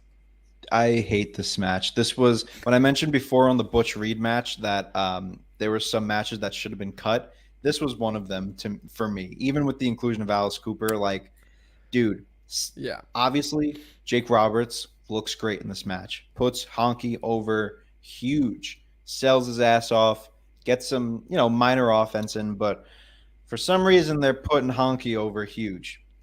And I don't know, dude, like I'm with you, but like my hatred for Honky Tonk Man, Oh, it's like, up there. Fucking up it's there. up there. Great promo. Don't get me wrong. Cut a nice promo before the match. When that guy gets in that ring, it makes me so mad. And he's just wrestling. Like he's just a wrestler. But it just his promo was like this as well. Oh, Jake the Snake, I'll tell you what, Jake the Snake, I'm gonna get in there and I'm gonna be a really honky tonk man in there. And he's just strumming the guitar randomly, like, fuck, man. I fucking can't stand Honky Tonk Man. And we're going to have to see him multiple times throughout the show, and it's just going to make me mad. Hopefully he'll improve from this match, but damn near fell asleep during this match. The aftermath was cool. Snake getting involved, sure. But again, just too many cheap wins for the heels in this entire night. Like the amount of roll-ups, the amount of manager interference. I'm like, could we just get a babyface win? Like, how many times are there's going to be interference? And that's something that really brought down this Mania for me. Like, I enjoyed it. I think so far this was the best Mania that we've seen up until this point. But like, dude, so many of these cheap wins that it's just hard to get behind. So this is one of them. Good to see Jake though. Yeah, fucking next match, baby. Oh my god, I Yes. cannot wait to stop talking about this match because now we got the Shiki baby and Nikolai baby. Volkov in a tag match against the Killer Bees. This was fun. Here come the boos I wrote here. But before the match happened, Fink says we have a special announcement, introduces Mean Gene. Mean Gene says we have an attendance of 93,173 people for this Silver Dome Arena. Maybe it was 70,000, who knows, but Mean Gene lied to my face, and I love that. Wait, hold He's on. Let me count. little- 1, 2, 3, 4, 5, 6, 7, 8, 9, 10, 11, 12, 13, 14, 15, 16. It's about 90,000. I think they were right. Okay, gotcha. Yeah, just taking a quick glimpse. It looks like around 10 people. No, I'm kidding. Yeah, but looks man, here around comes a the good boos. 27. Yeah, good 27 something. My high school we got B. biology Brian- class looked pretty similar to the Pontiac Silver Dome in '87, I will say. Yeah, my year 7 class definitely looks like that. My year 7 right there. But yeah, the boos are hard and they're coming fast for Nikolai Volkov and Iron Sheik. We've seen them tag every single Mania, I believe, right? Yes. And nothing's Oh wait, changed. last year they were split up with the flag match. Oh, you're right. Yeah. Well, Corporal Kirchner. nothing's changed, man. Everyone still hates Nikolai's singing, which is a great thing. How could you not hate it? Jim Duggan though comes out to interrupt the Soviet anthem. There's great tag team action here from the Killer Bees. Great drop kick by Brunzel. No wonder his nickname is Jumpin'. Beautiful suplexes by Sheik as well. Sheik eventually applies the camel clutch, but Duggan, he goes in there and he's mad and he's like, oh shit, and he grabs his piece of wood and just hits Sheik for some reason. And Volkov and Sheik win via DQ. This made no sense. That was like a heel tactic, if anything. So I was confused by this. But everyone in the crowd popped for it because USA and stuff. So Right. Dude, you hit the nail right on the head. Hacksaw Jim Duggan is the biggest heel of all time. Like, he comes in, steals the spotlight from Nikolai Volkov. First of all, I would hate to be a Russian WWF fan in 1987. Like, there must have been no one there. Hopefully, there was like a nice Russian wrestling federation around this time, because no one was cheering for, or everyone was cheering for Nikolai. There were no Russian Hulk Hogan fans, I guess. Nevertheless, Hacksaw just telling him to fuck right off. And then, we get a really nice match. Of course, Sheik and Volkov just pull out another nice match. Their first match at the first Mania was very good. He'll slow it down. We get some nice offense from the Killer Bees. There was the moment where Nikolai distracts the ref so that the Killer Bees, like, the ref doesn't see that the Killer Bee is tagged. So the hot tag was waved off. That worked so perfectly for me. And it caught me off guard for a minute because I was like, is that a mess up? But, like, Nikolai was literally, like, distracting the ref so that, that hot tag didn't work. Injured guys still had to be in the ring. All of that is cool. Fucking Hacksaw, man. Just a legit heel, costing the Bees the match. just a heel. Just hits him with the 2x4, and then starts chanting about USA. And the Killer Bees are just in the ring awkwardly, like, yeah, USA, you cost us our match, though, but USA. One thing I want to mention before we move on to the main event, I don't know what you're thinking about all of this, but my wheels started turning. And, we got multiple tag team matches on the night, right? And we've seen so many tag teams already in WrestleMania. We've seen the Dream Team, the Bulldogs, the Rougeaus, the Killer Bees, Sheik and Volkov. We've seen the Funks, Can-Am Connection, even, Piper and Orndorff, Orndorff and Don Morocco and whoever else he's tag teamed with. I don't know how to say it, but I would put this division of 1980s WWF tag teams against a lot of tag team divisions that I've seen in wrestling. And that's even including AEW. Now, like, hold on, everyone. Hold your horses. Obviously, AEW's tag division is very good, right? FTR, Young Bucks, now with the Briscoes being added into the mix of things, like, they have a great tag team division. But when it comes down to the 80s, like, all of these tag teams because everyone has a unique, character. Like, the Killer Bees are different from Sheik and Volkov.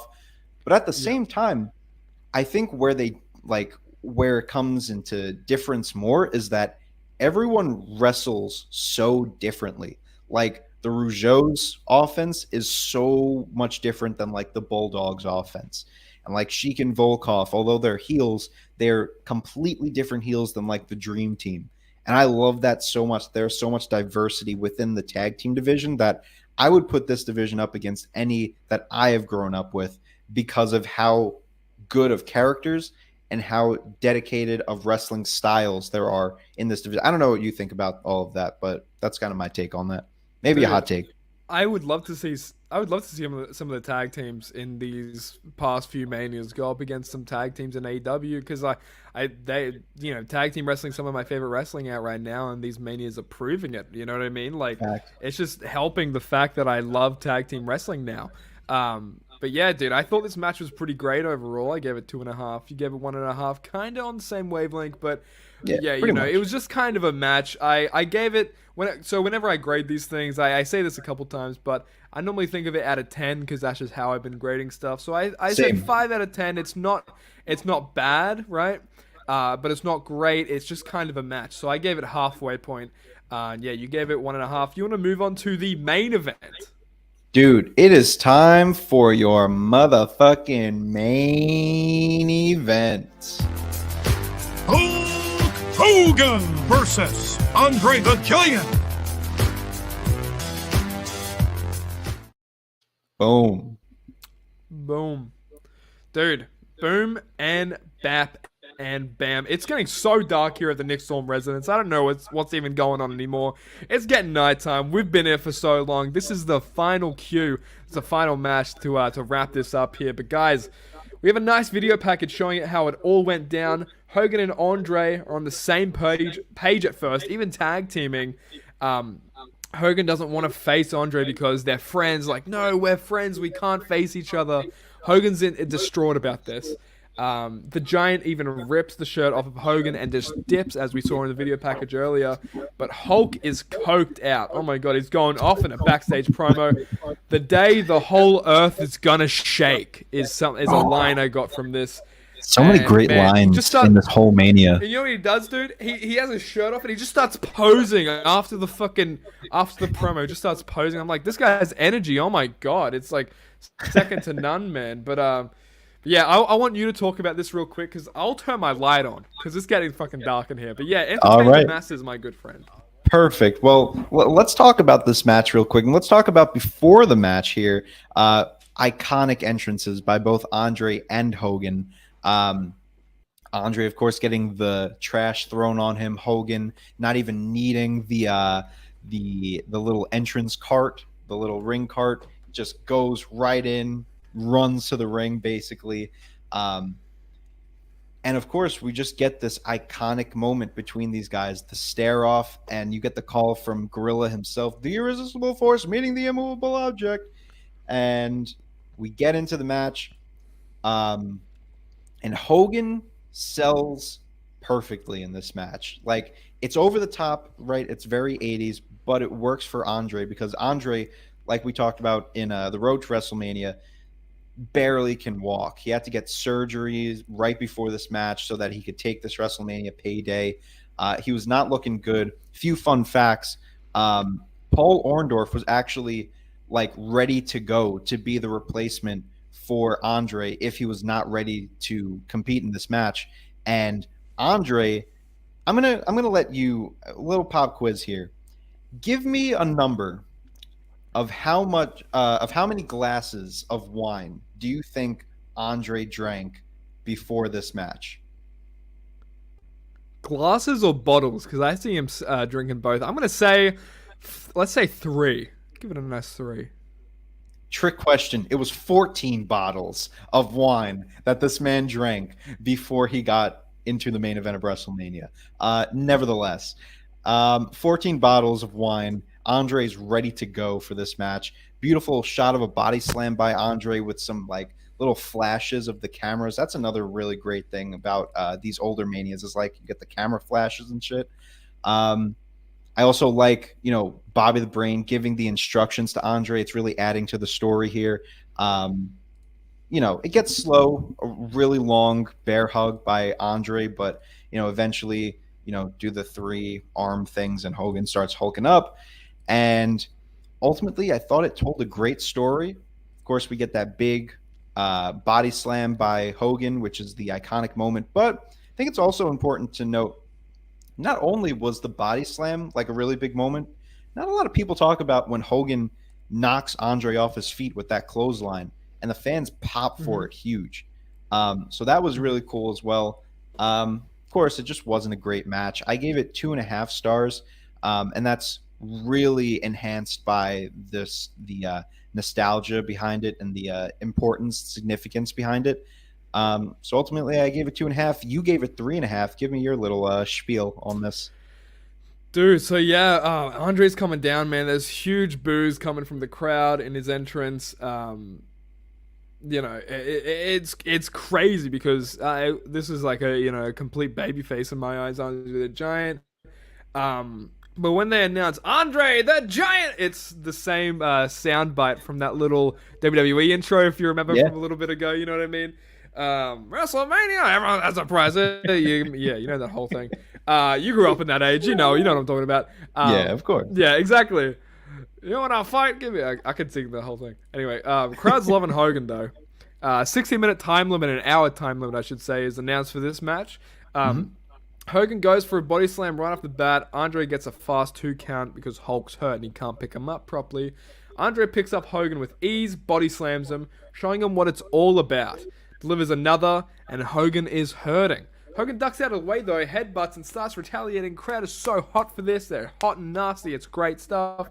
The refs actually know what they're doing this Mania as well, which is something I wanted to point out. They're not just ringing this goddamn bell everywhere and making sure there's havoc wreaking, non-stop. So, which was nice. Andre holds Hogan in a bear hug, and I read for a couple minutes because it felt like a couple minutes. You said a long time. It felt like 1 or 2 minutes, or I was like, what the hell? The crowd super behind Hulk though, because this builds a lot of suspense in the match. Hogan's arms drop, but on the third, he's back and he's fighting back that giant. Every bit of offense Hogan's getting in, the crowd's losing it. Hogan gets a nice clothesline on Andre, exactly what you were talking about, knocks him down.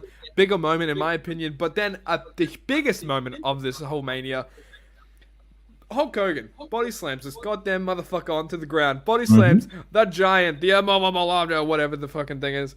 And the crowd they can't even believe their eyes, man. They're eating this shit up. He's hulking up. He does the leg drop, after the body slam, and eventually retains the title. I'm on such a big 80s Hogan's kick right now. I watched No Holds Barred like twice in a row. We'll get into that when we get into the 89 Mania, but yeah, dude, this was I enjoyed this thoroughly, man. I'm on a huge 80s. Yeah, it was fun. It was definitely a fun match, historic to say the least. Obviously you weren't going to get this technical masterclass. Andre was 40 at this point and was barely walking. So the fact that we got this match, and it was the second longest match on the card, I thought it was what it was, and it's down in history as the most iconic WWE match of all time. I think it speaks for itself. Exactly that, man. Yeah, exactly that. Like, I want to say I want to attribute some of my icons as well to all the promos and the build-up leading into this match, because I can't rank the promos on themselves. So I'll add it to the promo and to the overall rating of this match. Yeah, so I can see that. But yeah, man, I gave this 3.5. You gave this 2.5. Let's just freaking get onto this, man. I enjoyed this thoroughly, but let's get into the next segment, which is what is it? What is it? You tell me. Oh, I think it's actually called...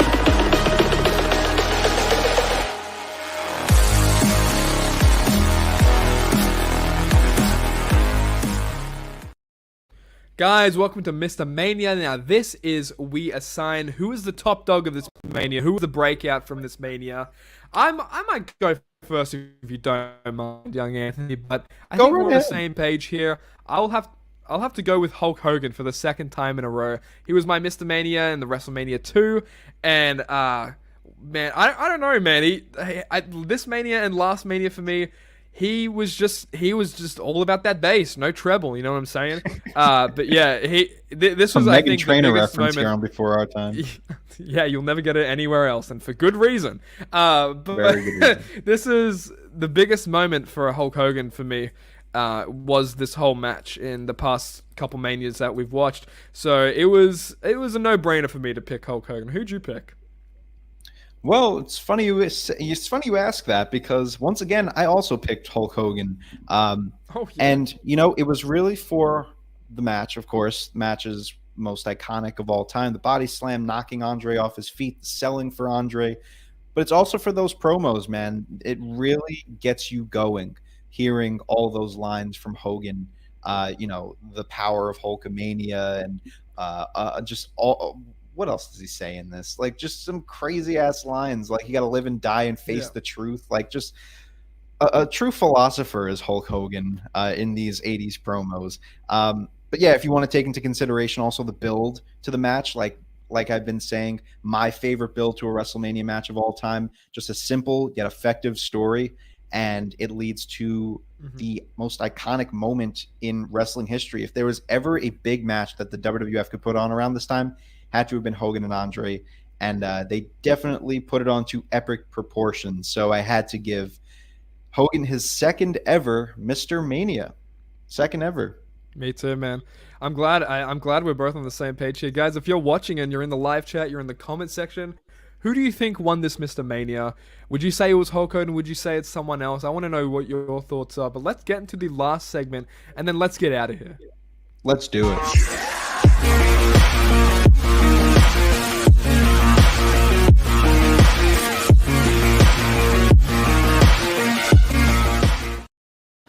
Alrighty, it is time for All the Marbles, where we rank our current running top 10 Manias of all time. Nick, if you don't mind, I will be starting with my list this time around because a few changes here.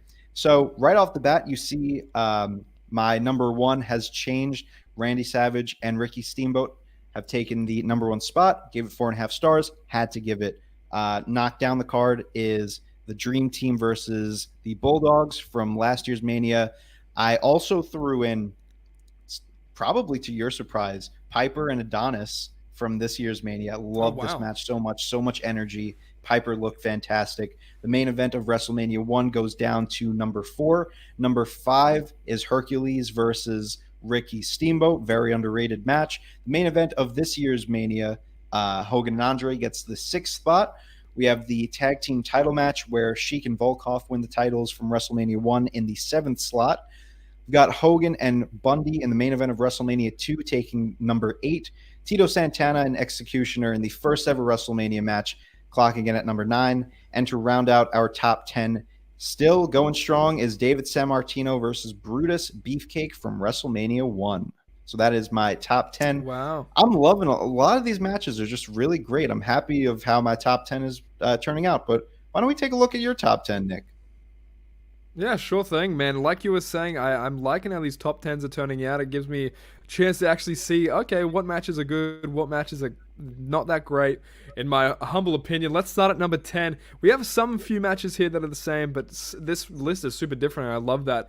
My number 10 would have to be Tito Santana versus the Executioner from Mania 1. Jake with the Snake Roberts versus George Wells from WrestleMania 2 for number 9. Number 8, I'll have to say Can-Am Connection versus Don Morocco and Bob Orton, which is the opener for this Mania, which is great. Number 7, Iron Sheik, Nikolai Volkov versus Mike Rotundo and Barry Windham. Or Windham Rotundo, as I like to goddamn call him. I'm going to call him that every goddamn time. But that's number 7. Number 6, we have number 6 to 4. We have a line of Hulk Hogan right there. I love to see it. Hulk Hogan versus King Kong Bundy. Number 5 is Hogan and Mr. T versus Orndorff and Piper from WrestleMania 1, the main event. And number 4 is the main event from this Mania, Hulk Hogan and Andre the Giant. That's just a slew of little Hogan matches right there. Number 3, the Funk Brothers versus Tito Santana and Junkyard Dog. Still a great match. Number 2, taking the number 2 list, is Macho Man versus Ricky Steamboat. It was great. I thought it was on par with what is number 1, which is Dream Team versus British Bulldogs. I couldn't put my finger on which one I preferred better, so I just went with the safe option, kept British Bulldogs in number 1. I thought they were on par though, equally as great. So yeah, that's my top 10, baby. Hey man, that's a pretty solid list. Of course, a lot of people might disagree on that Savage and Steamboat, but look, I mean, that Dream Team tag team title match from last year was a great match to put at number 1. But already you're starting to see the changes in our list, and I'm loving it. Just some final remarks on Mania because we're cutting it close here. Thought it was an absolutely iconic Mania. So many great moments here. Of course, some fluff here and there, but ultimately best Mania that we've seen so far, without a doubt. The high moments really hit their highs. The low moments hit their lows. But Hogan and Andre, Piper and Adonis, Savage and Steamboat, you really can't go wrong there. Exactly, dude. I think this was the best Mania we've seen, and you know, rightfully so. People have been saying it for a long time that this is their favorite Mania. And I can totally see where they're coming from as well. You know, Hogan and Andre was my favorite Hogan match I've ever seen. So that was freaking epic in its own right. Great openers, great stuff in between. But yeah, overall, Mania 3 in the books. Before our time, Episode 3 in the books. Anthony, why don't you sign us out of here? Of course. You can follow and support the Turnbuckle Tavern at theturnbuckletavern.com. Listen to all of our podcasts. Support all of our social medias. Do all the things you need to do. Next week, of course, before our time is back at it, at 9 p.m. Eastern for WrestleMania 4. It is a WrestleMania that is fully a tournament, so that is going to be fun. It is just a full tournament for the world title. But with that being said, folks, thank you so much for tuning into tonight's episode. We will see you next week. But until then, this brand on StreamYard does not have an outro.